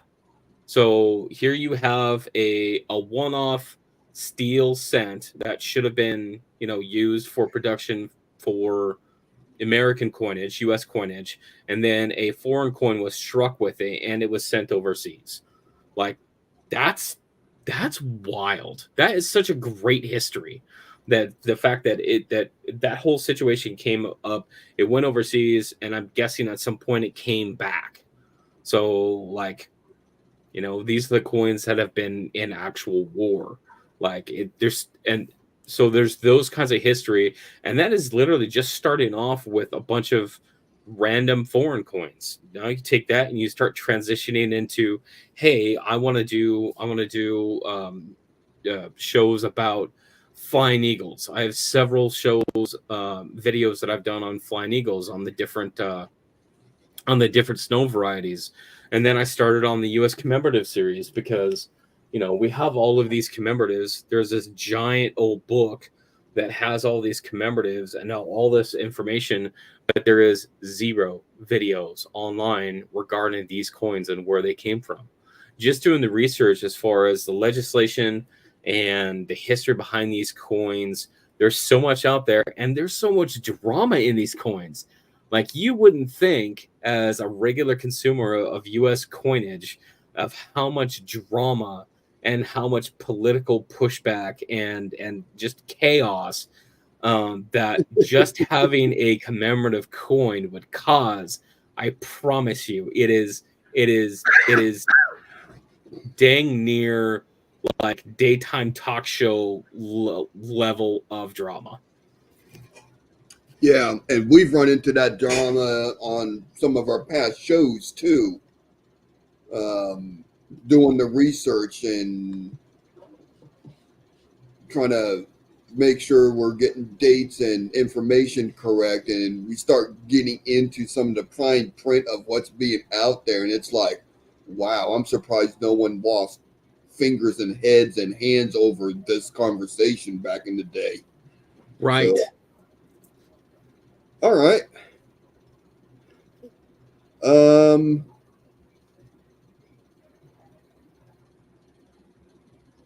8 mints or 9 mints?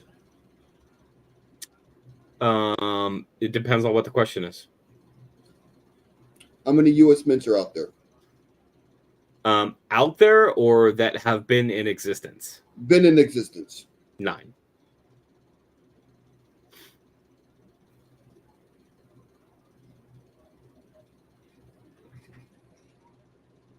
Are we gonna do this again?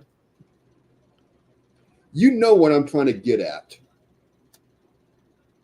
We had this conversation before about what U.S. mints have been out there. Mints or mint marks? Because the last time we had this conversation, you were trying to get mint marks. Mint buildings. There's 8 or 9. 9. There was 9. Okay. There's been a total of 9 U.S. government mint buildings. Okay. Well, we got some people in chat. Let's go, people. What are the 9 mint buildings? How about you take it down a notch and let's do how many mint marks have been used by the U.S. Mint. Oh goodness. I went through this one time and I ended up missing one. I can't remember. So how many? And it's less than 10. I'll give you that much. So how many mint marks have been used by the U.S. Mint? Okay, so how many mint marks? Let me see my little piece of paper here. See if I could figure this out. Everybody can throw a guess on this one. Okay, so you got that one, that one, that one, that one, that one, that one. John Stabler has a question. He says, in your opinion, what is the best online marketplace if I'm looking to purchase American silver numismatics? I'm not sure what you are referencing. Like silver coinage?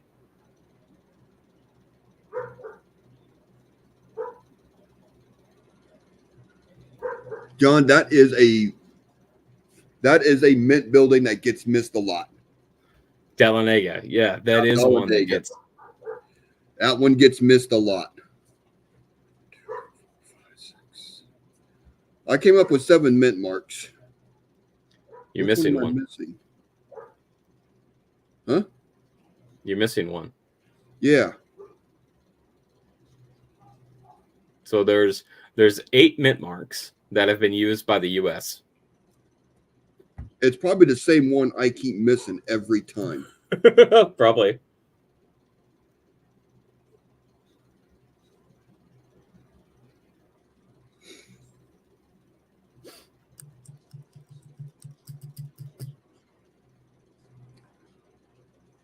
Okay. Quit thinking of Canadian coins where they put A's and H's on them. Okay, so John says like Morgans. So if you're looking for like silver coinage, like Morgans and that kind of stuff, if you're looking specifically for an online marketplace, online auctions, either local auctions or you can check Proxibid, Proxibid, where you can go and bid on actual auctions from many different auctions across the U.S. If you're looking just for bullion level like coal stuff, there's a number of websites that you can find. If you're looking for particular years, I would start with something like eBay so that you can kind of determine what you're trying to pick up. There are bulk lots and stuff on eBay too if you're just looking for bullion level. Okay.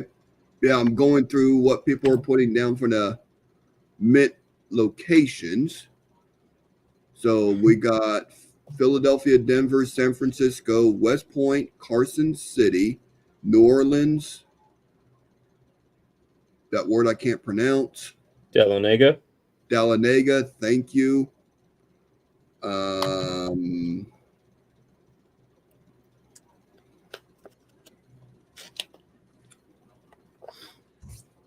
Can I give a hint?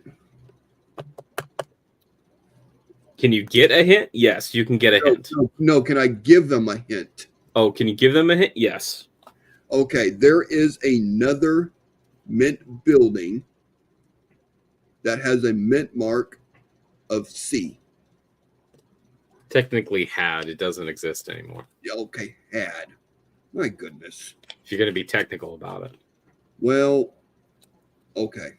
And to further that, there was one mint act of, I believe it was 1837, that created these 3 mints. Yeah. Now, and that was one of them. If you watched our past videos, we talked about all of this stuff. We did. Okay, so let's go through it. So the easy ones: Philadelphia, Denver, San Francisco, Carson City. You have Dahlonega. You have Charlotte. which is the other C, You've got New Orleans. the O. And then you have Manila. That's the one I keep forgetting. And don't forget West Point. West Point, W. Yep. But Manila, it was a U.S. territory. It was held by the U.S. During World War II, and there was actually a U.S. mint building. Now, it didn't create technically U.S. coinage. It did do coinage for the Philippines, but it was controlled by the U.S. Therefore, it was technically a U.S. mint. That's the one I always forget. I always forget about Manila. Now, do you know which mints were created from the Mint Act of 1837? I should, because we did the show. we just talked about them. That was pick one. I don't live in the past, so don't ask me no questions we just talked about. Okay, so think about this.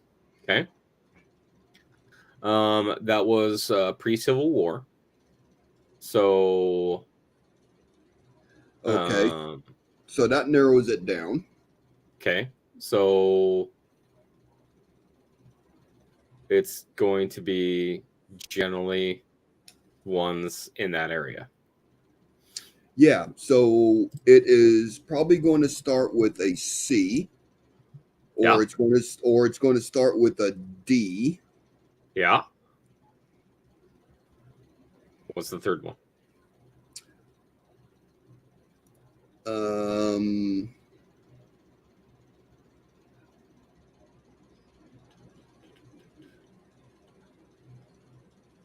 See, pre-Civil War, so it'd be Dahlonega,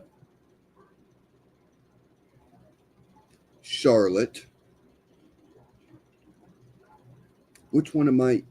I don't think it's New Orleans. I think New Orleans was after that. Carson City was after that. West Point didn't put mint marks on their stuff until people started going, we want a coin with a W mint mark on it.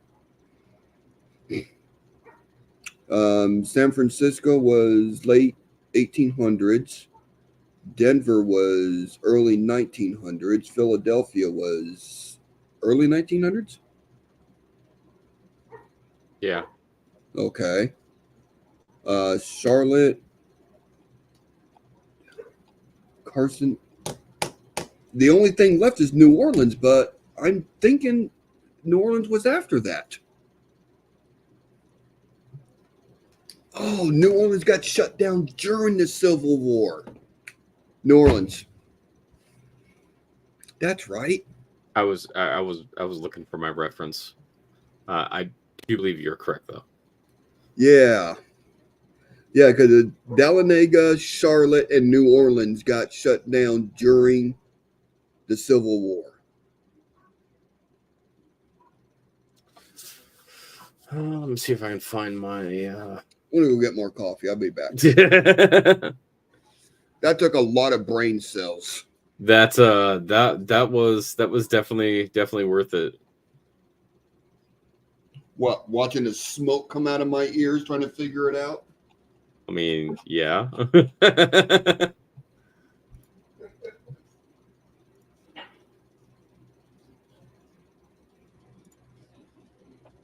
Ouch.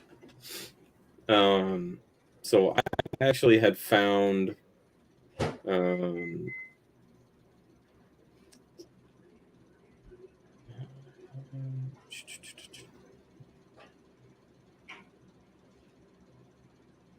I cannot find my reference. I had put together a Jeopardy thing with some coin facts that I was working on, and that was actually one of the questions that I used because I was like, hey, that's a really good question.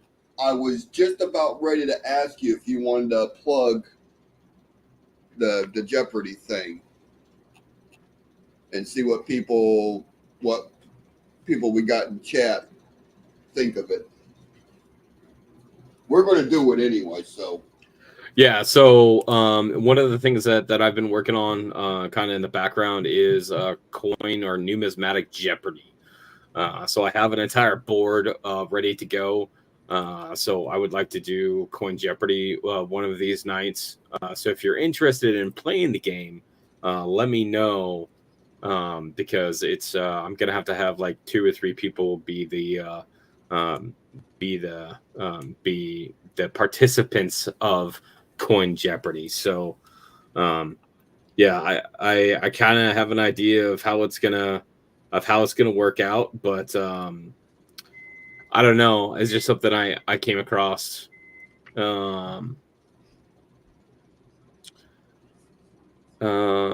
With the Dahlonega, how would you tell it being a D mint mark like Denver? So Sharid, that is an excellent question, and the biggest difference is there was about 60 years in between the Denver mint and the Dahlonega mint. And so the D can be confused, except for the biggest difference between the two is that the Dahlonega mint only did gold coins. So there can't be any crossover between the Denver and the Dahlonega mints.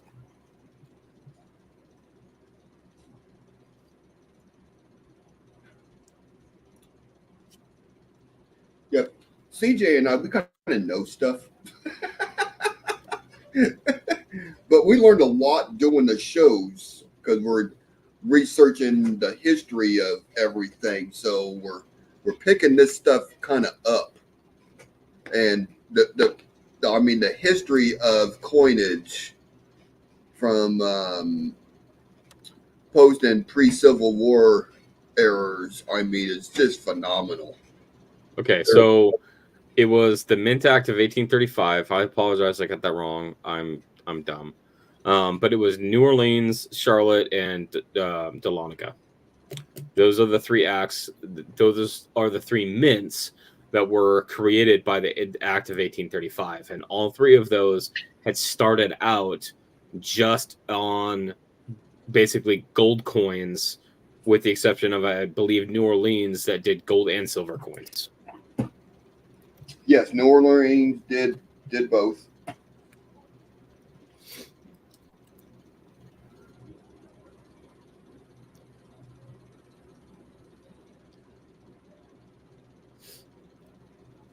So, yeah, I would very much enjoy putting together a show that we did Coin Jeopardy. I'm also working on a trivia, a numismatic trivia. I haven't quite built out the back end of that yet, but the Coin Jeopardy, I have the board and everything.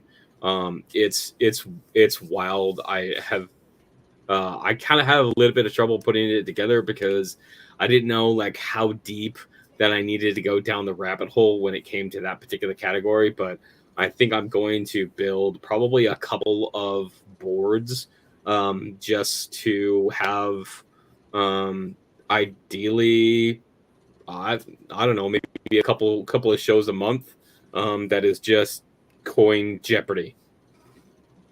Yeah. Hey, Sherry, I'm the same way. I could read something 10 times and not know it until I use it in a practical way. Yeah. Monkey King, yeah, we go down a rabbit hole a lot. Our rabbit holes turned into full-blown craters. There's not a shovel in the world that gets us out of a rabbit hole sometimes. I mean, it's not wrong, and it's like what's cool about some of it is that that sometimes it kind of puts you in a different perspective to look at information and say, hey, like that didn't make sense before, but now it's starting to make sense. Or the other thing of, hey, like I hadn't thought about that aspect of it before.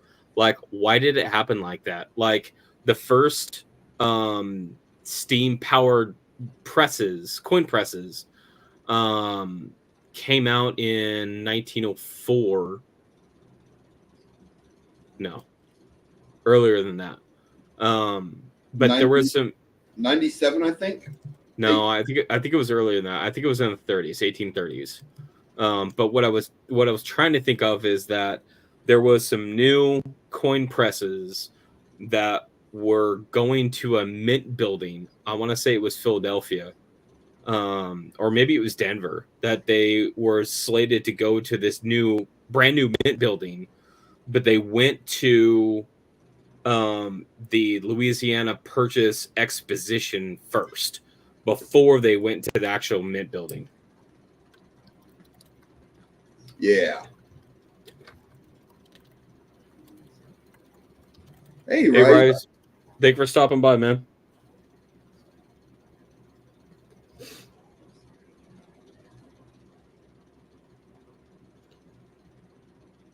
So, like, think about what kind of, what kind of coins were struck on this brand new machine that have already been into a world, an international exposition, and then went to the actual mint facility.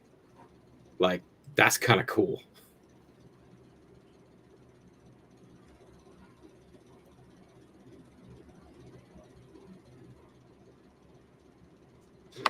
And it's stuff like that is just, it's, for whatever reason, it's just really interesting to me to see that kind of history on coins and on things, like,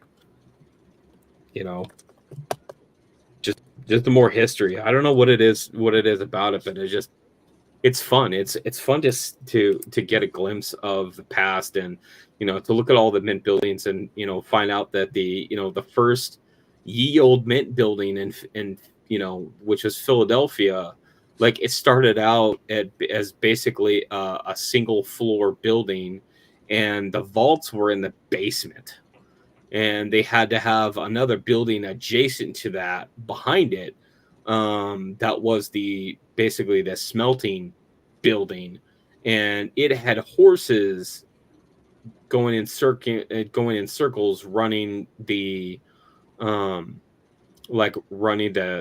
machinery. Like, it wasn't even steam yet. Like, that's wild. Yeah. Sometimes we'll be doing research on something for a show, and we'll read what it is, and then we have 20 more questions about what we just read. Accurate. And it's like, oh my goodness, there's that crater again. And then we just start diving into it, and it's just like, oh my goodness, what such great history that's not even talked about.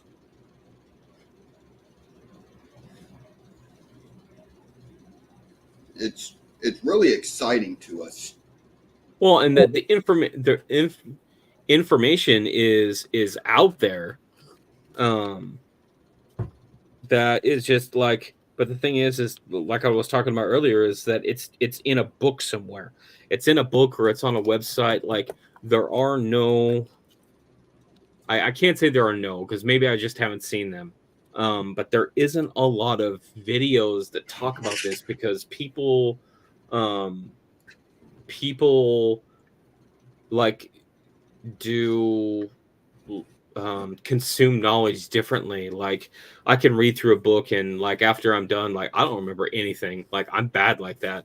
But I know if I read it and I write a show about it and I write the script on it, like the more that I see it the more that I could talk about it. So when I've written scripts on something, I will more or less just use that as a reference as far as the information that I want to talk about, and I may add in information as I remember it as I'm talking about it. Yeah, Sherry has a good question. I gotta answer this because I found this coin as a joke. Was it what 2017, 2018 time frame when Robert Lawson found that SMS dime that had the 5 on the cheek? And then it was a big collector craze. Everyone's going through the 65 set. I think so. Yeah, they're going through their 65 sets looking for this 5 on the cheek on the dime. And I couldn't find none on mine, but I wanted a coin with a 5 on the cheek. So I got on eBay and I just started trolling. So I came across that and I'm like, perfect, there's a 5 on the cheek. So I bought it. So I use it as my avatar. Is that right? Yeah. So I use it as my avatar. And it was originally brought up just as a joke that there's a 5 on the cheek. But now it's kind of known that Blue Coins has the Indian head penny with a 5 on the cheek. So I still got that coin. And one thing I found out after I bought it, it's actually has a repunch date on it, an RPD. So I kind of got a 2-for-1 with it. But yeah, I still own that coin. It's part of my personal collection. I got it it's back here somewhere. Interesting note on counter stamps, by the way, is that the video that I have coming out on Thursday has some really interesting information about counter stamps on a commemorative coin. And there's actually some pretty solid history on what those counter stamps mean and what they reflect. And I did not know that at all because so generally counter stamps on coins is damage to coins. So it actually reduces their value, right? We all know that. But particularly this commemorative coin, if it has specific counter stamps, can actually more than double the price. Yeah. It's just good stuff overall. But it's those kind of things that like I would have never have known for on a commemorative coin. Like I would have always thought that commemorative coin was just damaged, or these other and like just it's just different. She bought an Indian head penny at a pew pew shop that has marks on the flip, says Chinese chop marks. So chop marks would not be on an Indian head penny. It would be, not to say that they wouldn't be, but they generally wouldn't, because the chop marks were specifically used for silver coinage, to ensure that it was actually silver coinage and not like something plated or something like that. So if it's labeled chop marks, it's probably incorrectly marked.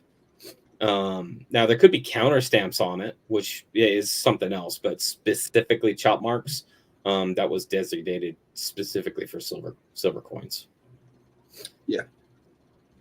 But counter stamps as a whole are really kind of interesting, because they can tell the history about a coin. Do I have an example? An example right here. And it's right there. I was gonna say, and it's gone. See, I laugh because I know his. So those are chop marks. So there's lots of different kinds. That's a great looking coin. It is, and it's got a lot of history, like 1786. And so what this was is that this is a Spanish dollar or piece of 8, and it was used as basically coinage in the New World until the U.S. started minting their own coins. And so these chop marks that you see in this are basically the different times that it has been used across different vendors, and each vendor has their own mark. And basically, what it is that it is ensuring that it is silver. So you can actually go through and count the chop marks, and you can see basically how many transactions that this coin has seen in its day, which is pretty cool. Yeah, that's something I don't own yet. I don't own nothing with chop marks on it yet.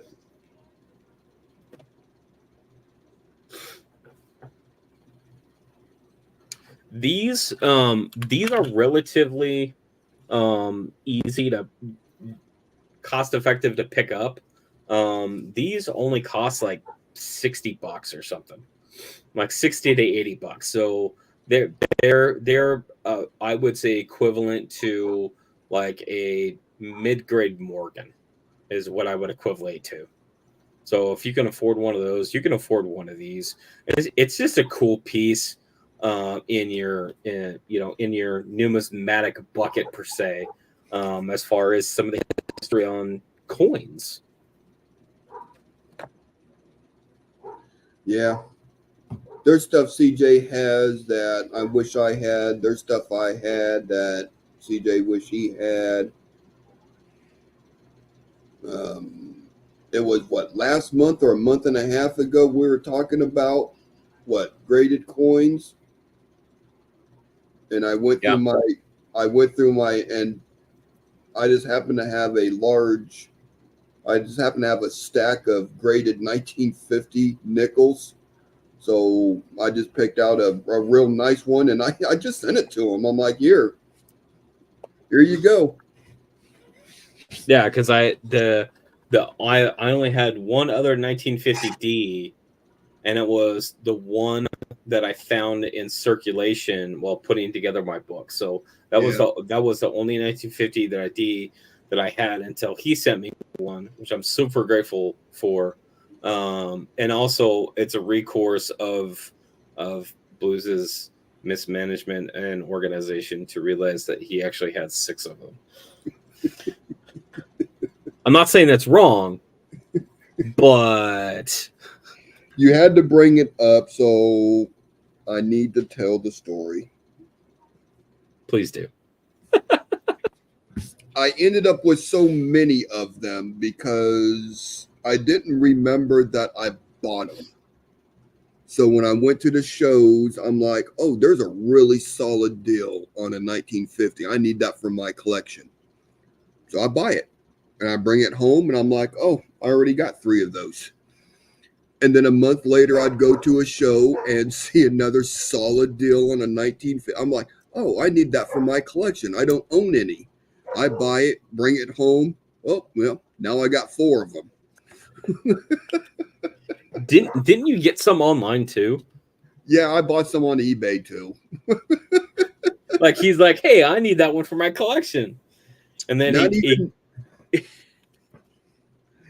knowing that I already had a bunch of them already. So he gets his package, and he's like, we were doing some kind of hangout or something. And he's like, well, this is a problem. I'm like, what's up, man? He's like, so I was organizing my Jeffersons, right? And he goes, and so I found this one, and then I found this one, and then I found this one, and then I found this one, and then I got these 2 in the mail. I'm like, did you not mark down that you got any of those at any point in time? I did not. So I have It's okay. I have been slowly getting everything on a Google Sheets categorized. So when I go to shows, I can bring it up on my phone and go, I already own it. Don't look at it no more.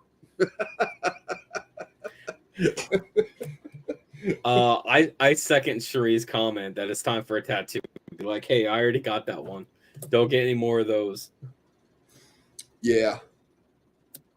I want to get a tattoo that says 1950D on it, put it across my shoulder.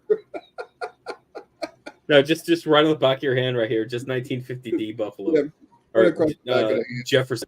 1950D Jefferson. Yeah. So, yeah. But if I come across a graded coin that I know I already own and I'm picking it up for half the book, I'm buying it. I was just going to say, like, that goes back to, like, what Cherie said, that you can never have too many because, yeah, you just compare the two that you have. The one that is the better grade, you keep that one and you sell the other one. Yeah. It's a win-win. So, yeah. I got a bunch of multiples of stuff. But it's hard for me to pass up a graded coin if it's a really solid deal. I mean, it's okay. That's half of what book is. I gotta own it. I think that you and I have jokes too whenever we are shopping online and we're like, that's a pretty good deal. Click, I own it. Yeah. Yeah, I've actually been putting stuff on eBay.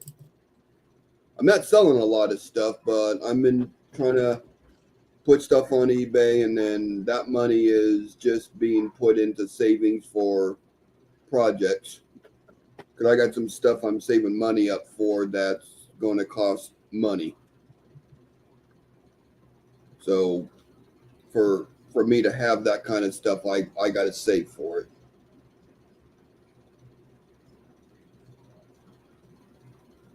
And I'm the opposite. I put stuff on eBay. I don't as much as what he does, and he does the same thing to me when I'm still talking about doing it. And I put coins on there just so I can make money to buy more coins. Yeah. Yeah. I mean, I got I do competition bass fishing. I do bass fishing tournaments. And there's stuff I need for my boat, but this stuff costs $1,000, $4,000. So I've been slowly going through my collection, getting stuff that I have multiples of, stuff that doesn't fit into my collection, but I picked up or came across, found, whatever. And then all that money just get put in savings for these bigger purchases. So I'm just jealous because you're doing it the right way. That's all. yeah.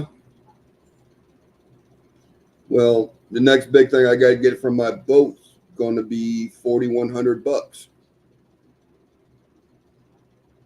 So I'm like, goodness, I just can't not pay bills for a month and buy it. I got to do it this way. It almost sounds like that you have to buy another boat for your boat. That's what it sounds like. Yeah. One of my neighbors drove by the other day because I got my buddy's boat.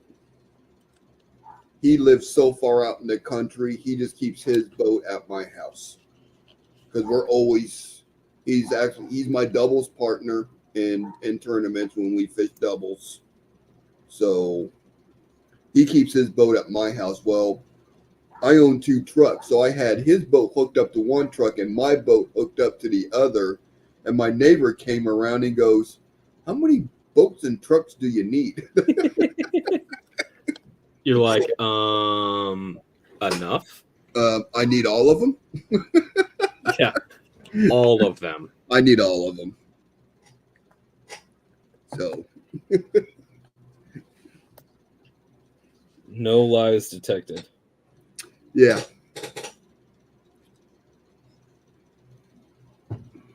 So I do that when I'm not doing coins.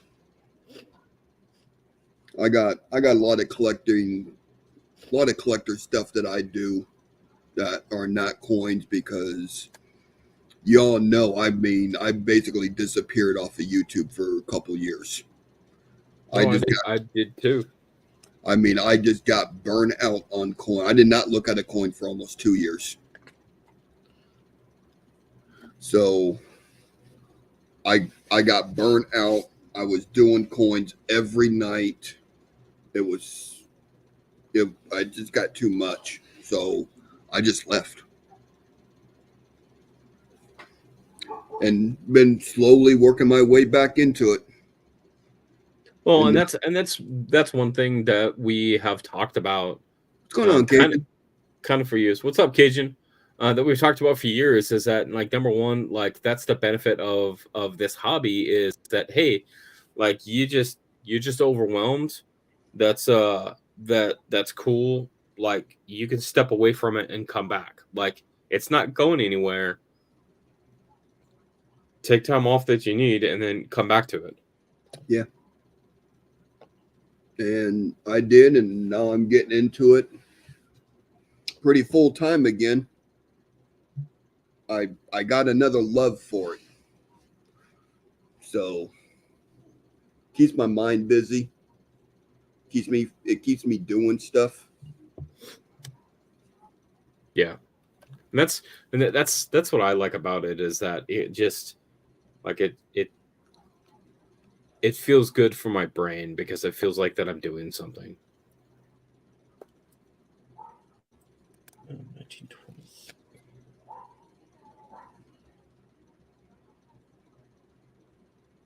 Yeah. And as you could tell, I mean, I got coins scattered from this side of the desk all the way around the corner to the back wall, going down the wall, down to this. It's a mess. It's just a mess. Gideon says that he got the new scope up and running, and it's on his articulated arm. Oh, nice. Yeah, it's amazing, Sherry, because when I started to get back into it again, there was a lot of stuff that I learned, and I basically had to relearn it because I forgot it. A lot of basic stuff. Like I had to reread the information on the minting process to refresh my mind on it and stuff. So that's been exciting.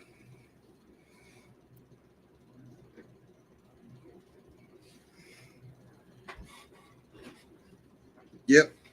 I've been having a lot of fun with it again.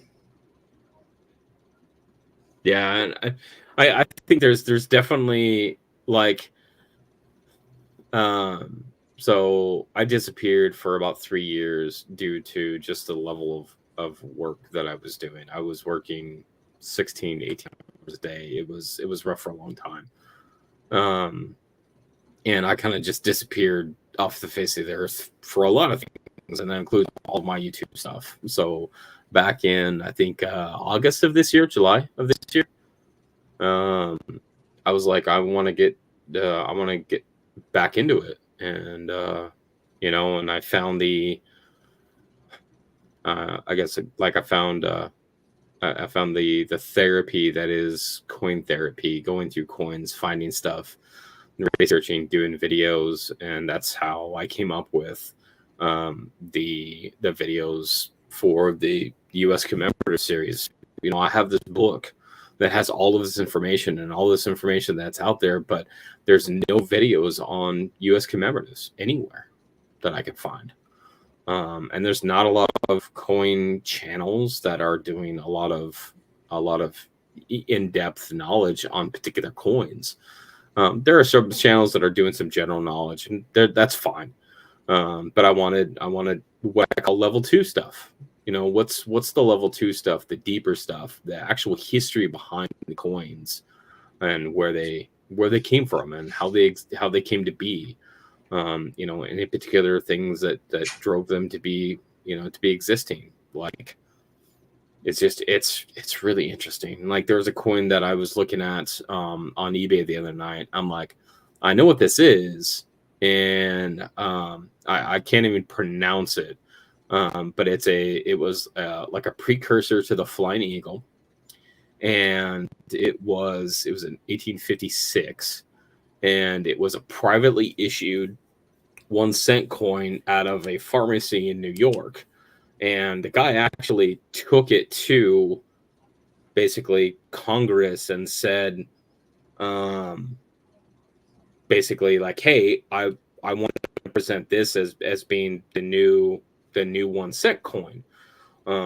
You know, because of the price of copper was going up, and this one was made out of what they called German silver at the time, which is a nickel-based alloy, and it was considered, but it was rejected. And like, think about how much that could have changed the course of history for the 1 cent coin. Like, what if the Flying Eagle was actually not out of copper or a bronze alloy? What if it was out of a German silver or a nickel alloy? What that would have changed to the type of coins that we have now. Like, that would be wild. Yeah. What that one design and composition, yeah. I mean, theoretically, that could have changed the whole timeline on U.S. coinage. So that's like hot tub time machine stuff right there. It kind of is, but it's like there's not anything out there that describes that scenario, like on that particular coin. Yeah, it was a private issue, and it wasn't a real U.S. like minted coin. But what about all of those U.S. minted coins? Like, you know, how many channels get into pattern coins? Like, there's plenty of information about pattern coins. There's plenty of information in the books on the different patterns.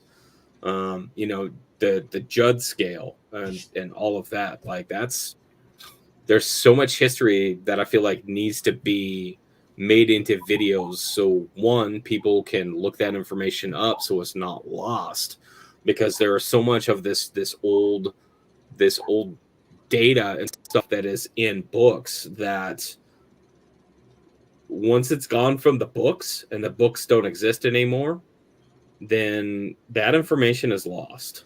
And like, that information needs to be out there for people to get, because it is really a core part of how our coinage system came to be, how it is, and what it could look like in the future.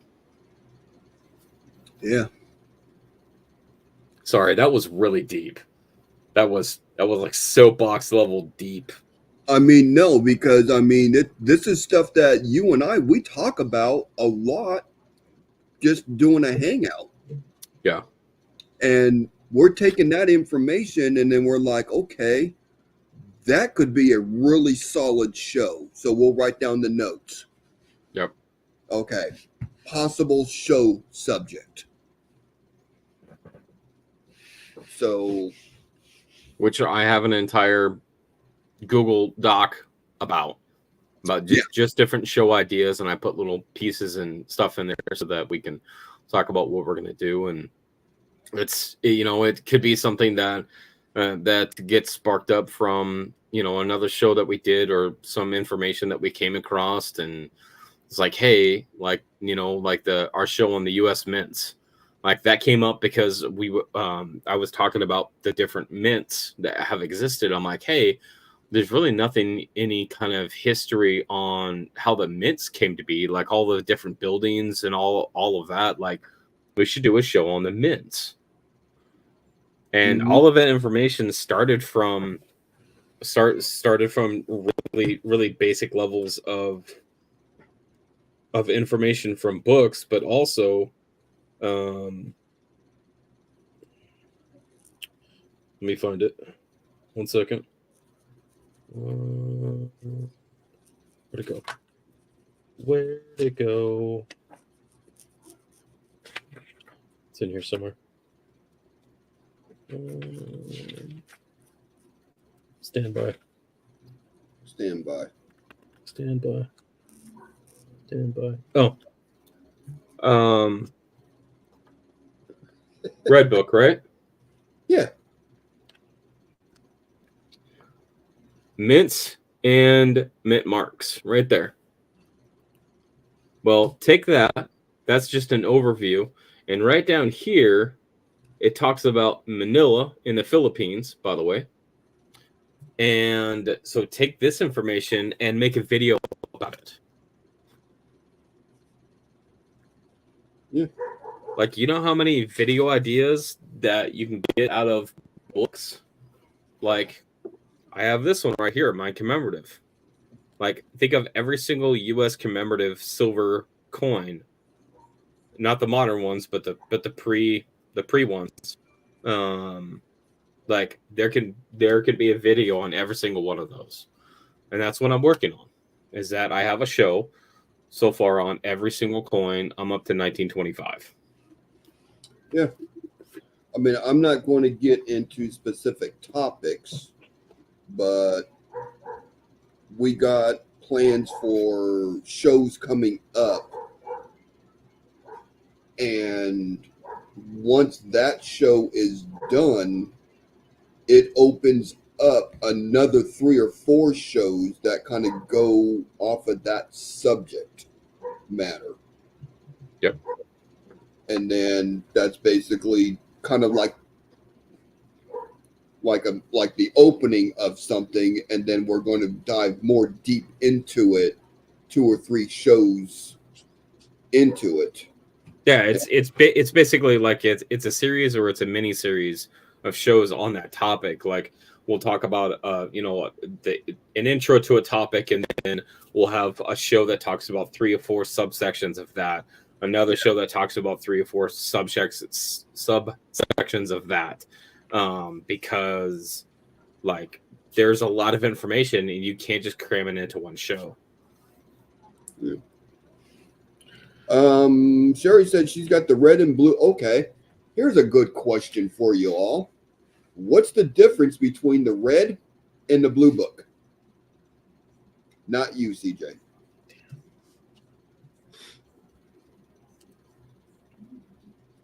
But I wanted to answer it. Yeah, well, you know the answer. I know, but I don't want to answer it. It colored pages.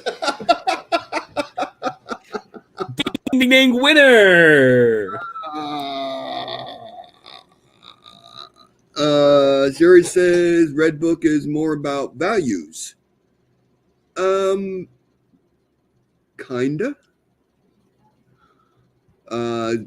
Cajun just put an apostrophe mark. Technically, they both have values. Yeah. So what's the difference between the 2 values? Okay, the difference between the red book and the blue book. The red book and blue book are basically the same book. The blue book was produced because that was supposed to be for dealers. That was a kind of a dealer's book. So,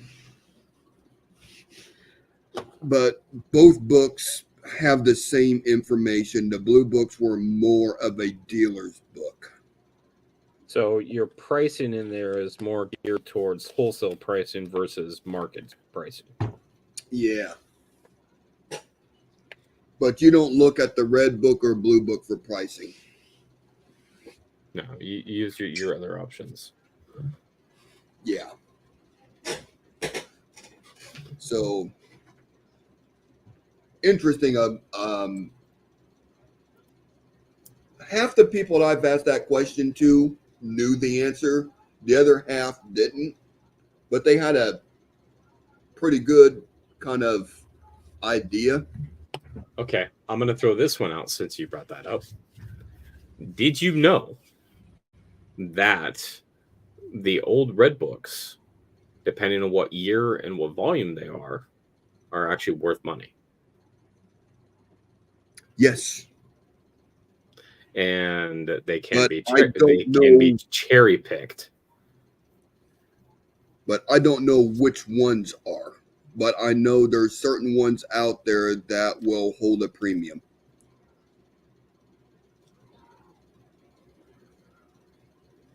That's right. Books that carry premium. So, yeah, I don't know which ones of them are, but I know that they're out there. Yeah.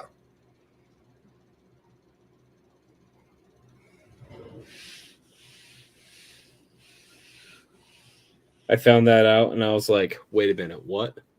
And I was like, you mean all of these things that I've just kind of skipped over or that I actually might have because I had purchased like a collection of red books and they're in a box somewhere and I'm like, oh crap. I'm like, I'm gonna have to go look at these books. Yep.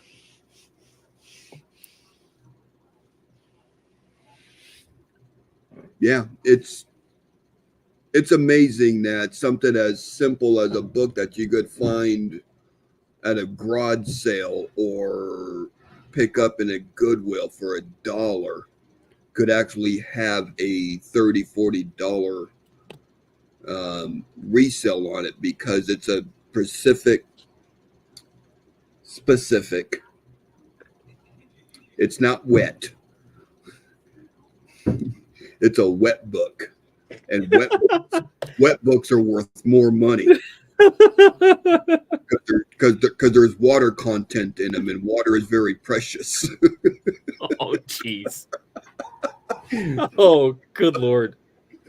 Oh, that went deep. Yeah, and the paper that they use is actually a natural filtering system to weed out all the bad stuff in the. Okay, you can stop. That's not at all what it is. Not no, like that's more. Jerry said it's dripping with profit.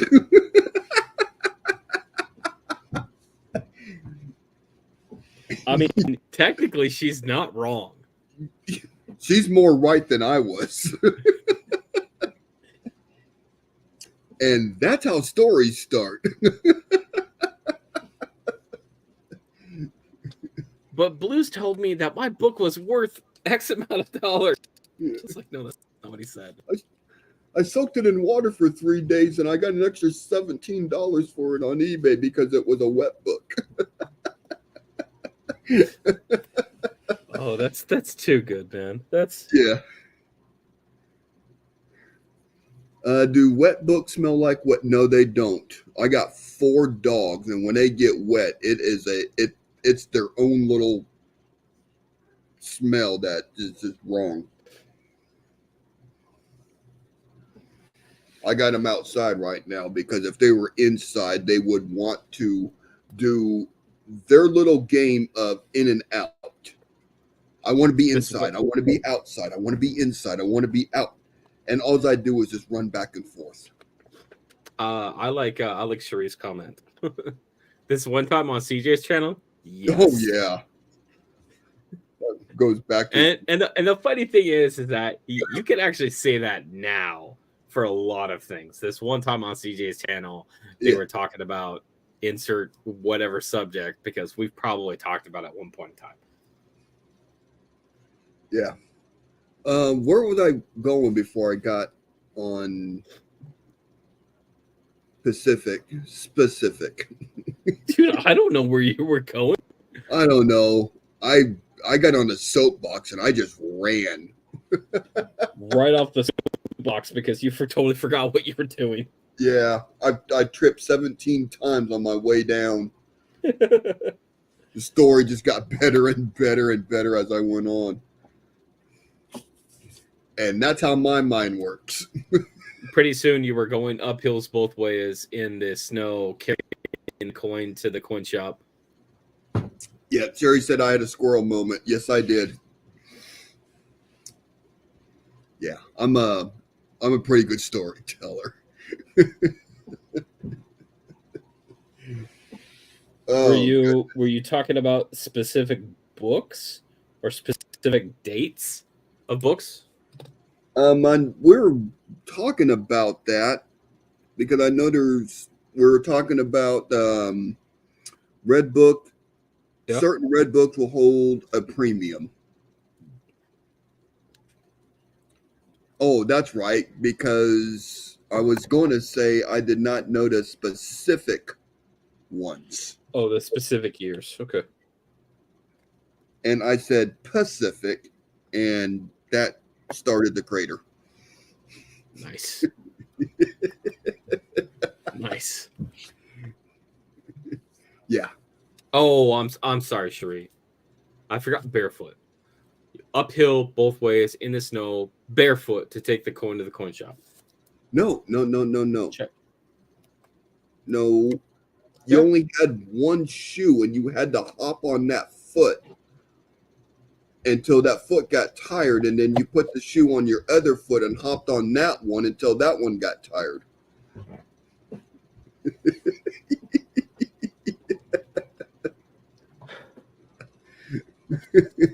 I got nothing. Like, just the facts where I'm just like, I got nothing. I don't even know how to. Wow. I could do this all night. I'm sure you could. It is. I mean, I think the military ruined me because we didn't have a lot of entertainment overseas, so we had to come up with our own. And storytelling was one of them. I was gonna say, and you were the entertainment. I was part of it, yes. That tracks, actually. Yeah. Yeah, there was a couple of us that everyone just kind of congregated around because you really didn't know what was going to be said. You're like, I don't know what's going to happen, but we're going to find out. Yeah. Hey, actually, I do have a Red Book. Old one. 2019 is not old, bro. Yeah, well, it's the old hardbacks. Best book I have isn't coin related. 1911 small size of Encyclopedia Britannica. Interesting pre-World Wars views on some things that from John Argent. That would be cool though. Oh my! That would be kind of cool to have a reference like that.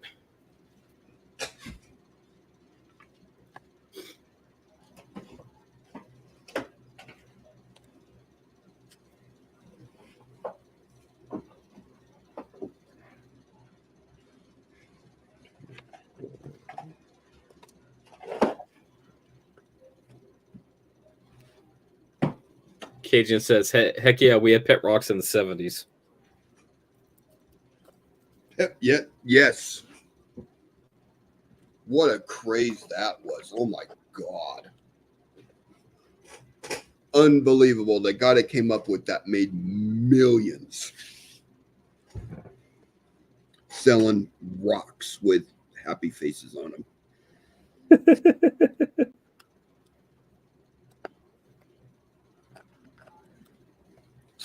7 Denver. Oh, 26. 26. Sorry, I'm just putting away my my collection of buffaloes here. Yeah. You keep working on that, and I'm trying to tell coin stories that are actually pertinent.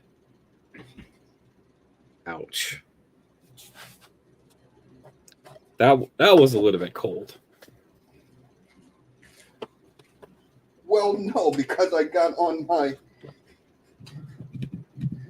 I got on my soapbox about wet books, and I kind of got off the subject matter. Well, hold on. We had subject matter. Yeah. Some of the stuff I bring just raises more questions. Okay, but that's actually not bad though, because you have come up with some really great questions when we're on subjects that I just either hadn't thought about before, or that just like just a different perspective. Correct. And it's funny you mentioned that, because sometimes I feel like, man, I need to ask this, but I don't want to put them on the spot. But No, really, dude, really full send it. this, but really don't want to put them on the spot. But really Full send. Yeah. Just absolutely full send that, because like there's no question as far as where it could go, and I think that's kind of a lot of really good information for people out there. Like, it's okay to ask those questions, like, hey, like, it just proves that there needs to be, more videos on information, because it's not well known out there yet.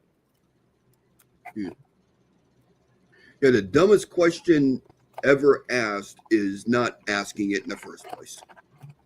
Yeah. No such thing as a dumb question. Not asking it is dumb. So that 1914 Denver, I did not have already. Oh, nice. So I've got 13 type 1, 13 type 2, both Philly, 14D, 14, 14S, 15D, 15, 15S, 16,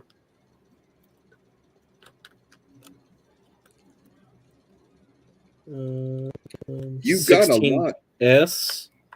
You got a unknown lot of the hard mint ones. marks, 17, 17D, 17S. Let's go over here.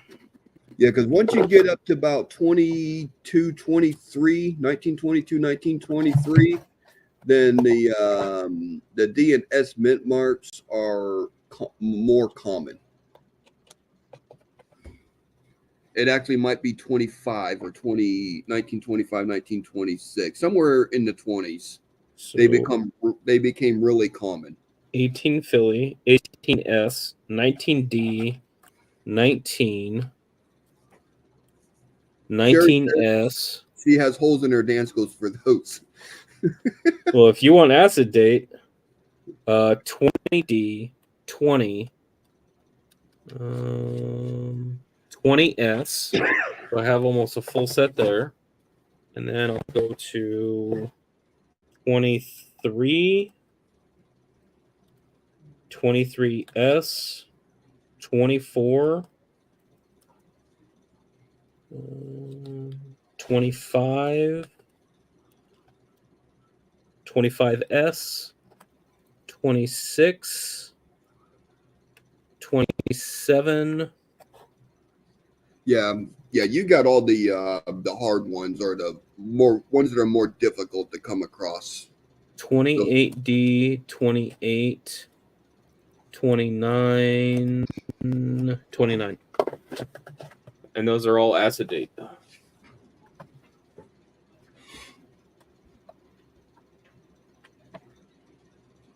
So, like, I really have enough that I will probably just put together a set of acid dated coins.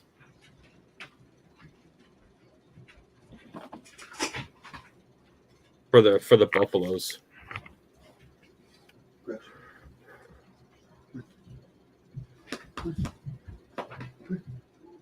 Chris, come here.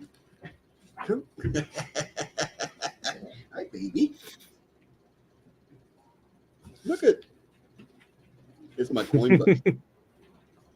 Huh. Oh, God, you're digging your nails into me. I know, huh? Okay. Okay, thank you. Coin dogs. Now you just committed the ultimate sin. I You only touched petted. You only touched one. Yeah, I'm surprised the other 3 didn't jump on my face. They'll do that when you're asleep tonight. No, they do that in the morning. For a payback. As soon as that sun starts coming up and that little hint of light comes through the window, they think they need to be that side of the door. So they just jump on the bed and just telling me it's time to get up. And I'm like, no, it's not. For Cajun, I had gotten some earlier tonight I was going through some dateless buffaloes that I bought off of Cherie. There's another plug for Cherie right there. I really like her stickers. This sticker is good. It's really good. I enjoy it. But I had gone through, like, I got like a big bulk lot, like more than a couple of years ago, and I had them separated out into the different years. It's just I hadn't done anything with them, and they were in a random box that I found. I'm like, okay, I'm actually gonna do something with these. So I'm like, hey, I'm gonna put all of these in flips, and I'm just gonna line them out and see which ones that I have. So I've got those 3 boxes worth. That I was like, hey, like, you know, if somebody's looking for a cheap alternative to fill a book, I could sell them, or put together an acid date set myself just to have those dates because they're dated and mint marked. And I enjoy doing it because I think it's cool. I had heard of Nick Date many years ago and just never tried it, and I ended up getting some after I got a bunch of really worn V nickels. And You got those from I think from Rathjen. Rathman, yeah. And so I went through this bulk of V nickels and whatnot, and I found a key date V nickel in this set, in this dateless set, and that's ever since then I've been hooked because basically that one single coin, even nickedated, you know, with acid is still like a $100 coin. So the Nicodate has basically paid for itself since then. So I enjoy just finding the dates on them to try to figure out, okay, do I have this one? Do I need to put it in my collection? Like, I don't know, it's just it's fun for me. And Cherie's asking if your dogs sniff out varieties for you. No. Think you need to work on that training a little bit. Nope. But if I drop a penny on the ground, one of them will eat it because they think it's food. And because it dropped on the ground. Because it dropped on the ground. It's got to be food if it's dropped on the ground. Yeah. You all heard of the 10-second rule, right? On food. If you drop it on the ground and if you pick it up within 10 seconds, it's still okay to eat. That's the 10-second rule. That doesn't work when you have 3-second dogs. Correct.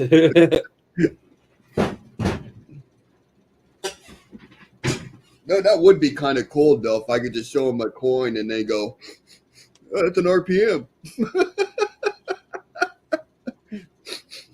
That's a DDR. that would be kind of interesting. Yeah. Now the problem I think would really come across is if you had like a retired bomb sniffing dog, and you were like, you know, had dollar bills or something that you had picked up, and then your dog like alerted to it. You're like, wait a minute. Whoa, what did I just do? Yeah. Well, they say that with our U.S. currency. Oh, I mean, a drug sniffing dog will alert on the currency because at one time or another, it went through it went through drug cartels. I can't imagine drug cartels are using $1 bills though. No, people are paying for drugs in $1 bills. Got it. Okay. So it's yeah.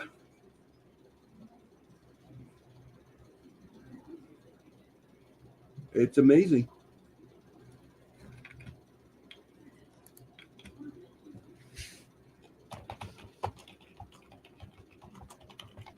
Yeah, I'm getting weird emails.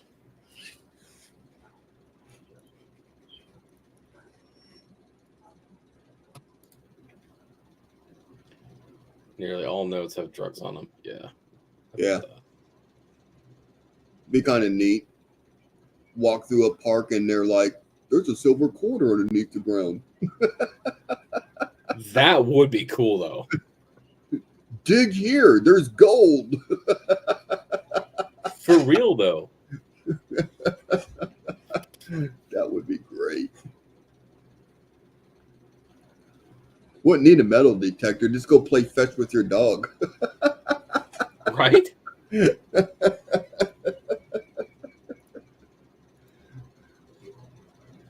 Oh. Yeah, no, I got a metal detector. I have two. I need to go. Go ahead. Oh, you go. Oh, I said I need to go out and do some metal detecting. It was pretty good mental therapy for me. Yeah, that's kind of what I was gonna say. I was gonna say that I need to get out again, but yeah, my issue is I don't like to go alone because it feels weird. Yeah. But I don't know very many other people that do. I do know that they don't like you metal detecting like elementary schools and high school playgrounds when the kids are out there playing.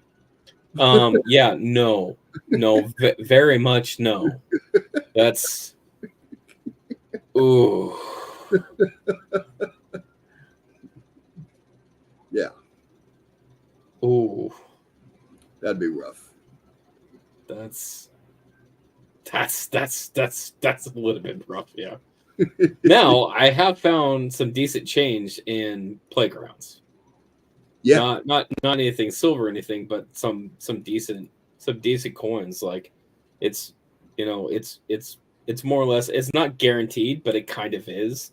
Like there's a much better chance of coins getting dropped on that playground than anywhere else. So the problem that I come across is that the way that those like the structures are set up, the bolts and stuff that hold them down, that are kind of like out of the way or something, like that will trigger up on the metal detector. So I'll be like, there's supposed to be a coin right here, but it's like 9 inches down, and I'm like, that's not a coin. Like that's the bolt for the structure. One of the things I actually get online and I will look up like vintage aerial photos. Yes. Of my area. You could bring up photos from the 40s, 50s, 60s, and it will actually show you like where houses were. Then they were just taken down because they just got to the point where they just got demolished. you would never know there was a house there at that in at what point in time. Yep. But you could actually find these locations using vintage aerial photos. I think there's a website, Historic Aerials, I think, that does that. They last time I was on it, they changed it where you can't even look up anything without having a login. Damn, that's lame.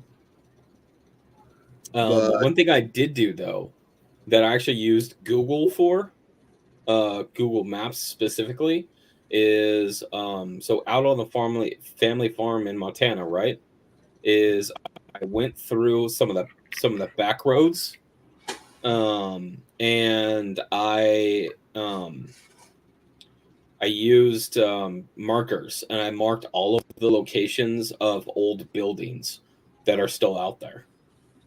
So I've got my map of like all of these old lean-to buildings and all of these old buildings that were like houses and stuff from like the early, 19 teens and 1920s, in that area of different families that were homesteading out there. So I got my map, and what I want to do is I want to go out there and go through and metal detect those particular areas to see if I can find any relics of the past. Yeah. I actually found an old homestead location using the aerial photos. And after I did some research and stuff on it, when the family died, it was actually in the will that the land be turned over to the city so they can make a park. I had one when I lived in Kaiser, and I actually found. Did I find a coin in that park? No, it was another park. No, it was the same park. That it was donated to the city, and I actually found a silver war nickel in that park, and I have a video of that. Yep. A lot of the older parks in the towns and stuff like that are from donated land from old homesteads. Mm-hmm. And the house was demolished, and they smoothed out the ground, planted grass, did whatever they needed to do to it, and they made basically a city park. Yep. So don't drive past those parks, especially if they're an older park, because at one time it belonged to a family and it was donated to the city for parkland through their estate. And a lot, unless your city has specific ordinances against it, the city parks are open to the public, which includes metal detecting. Yes. Some of the federal parks are not allowed. Right. Lakes. Beginning of summertime, a lot of lake levels will drop. Lakes will get low. Okay? That's when you hit the swimming holes. Depending on if it's in a state park area. Yeah.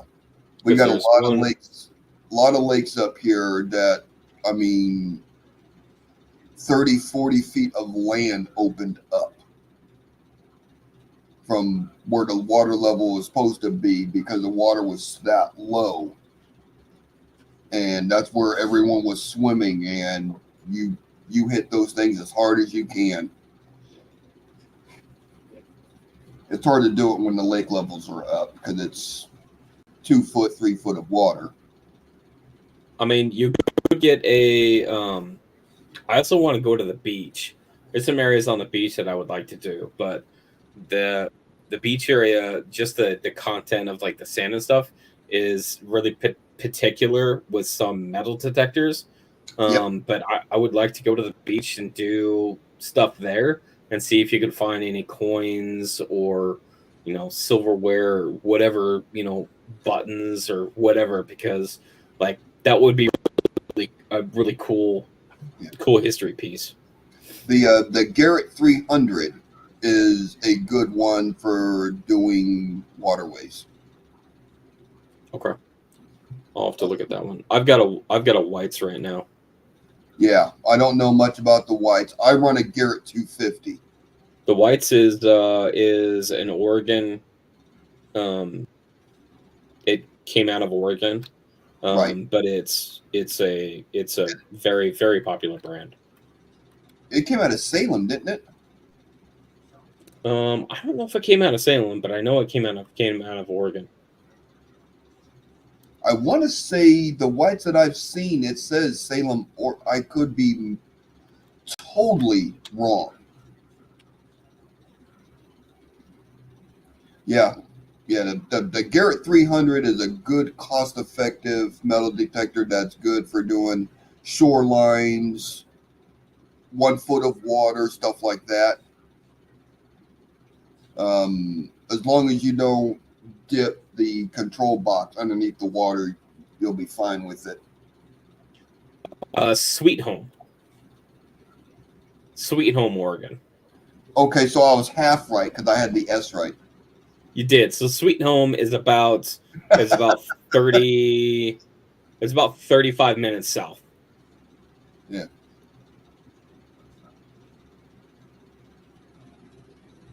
Yeah. Yep. I actually like metal detecting. I haven't gone in years. Me neither. But I was smart enough that I took the cover off and I took the batteries out of it. Not wanting to find a surprise. Yeah. It's a surprise you don't want to find. Right. I should probably do that. I should probably keep my metal detector in my truck.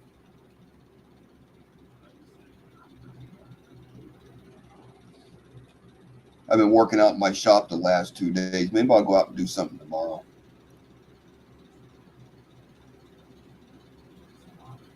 Yes, sand scoops. There is some the aluminum sand scoops, like those are really the best way to do it. But like the other thing is that like you can make your own sand scoop if you wanted to. Like all you have to do is just get one of those plastic water jug things. The one that has the open top on it, not like the long neck ones, but one of the smaller ones, and just drill holes in the front of that, because then you can scoop your sand up and just sift it out in the little bucket cup thing. Yeah. It's a cheaper alternative. We've been using the horse measuring cups for feed. Oh yeah, okay. So they got the hole like that on them. Mm-hmm. They're like this deep. They got they're good solid plastic. You drill it out. You shove a broom handle in there and put a couple nuts and bolts through it. And as long as you're not abusive with it, you won't break it. Right. Or you could buy the real nice metal ones. I made mine because I'm cheap. I did too, and initially, but I know if that's something that I want to get into, like specifically, and just do beach stuff, then I would probably at this point, if I'm doing it on the regular, like I would end up getting one of those aluminum scoops. Yeah. If you're going to be doing a lot of beach, a lot of water, yeah, then it's worth it. Definitely.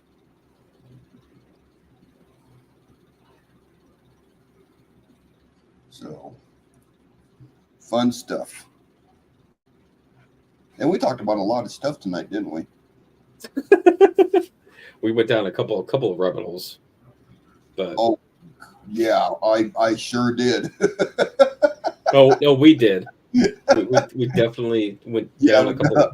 Well, you had some of your own. We had some together, and then I had some of my own. It was It was full circle.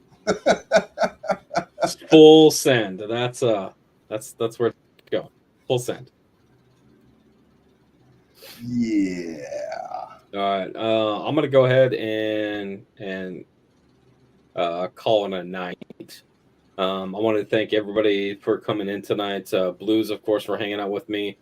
Cherie Ward, thank you for the Buffaloes again. That was really awesome.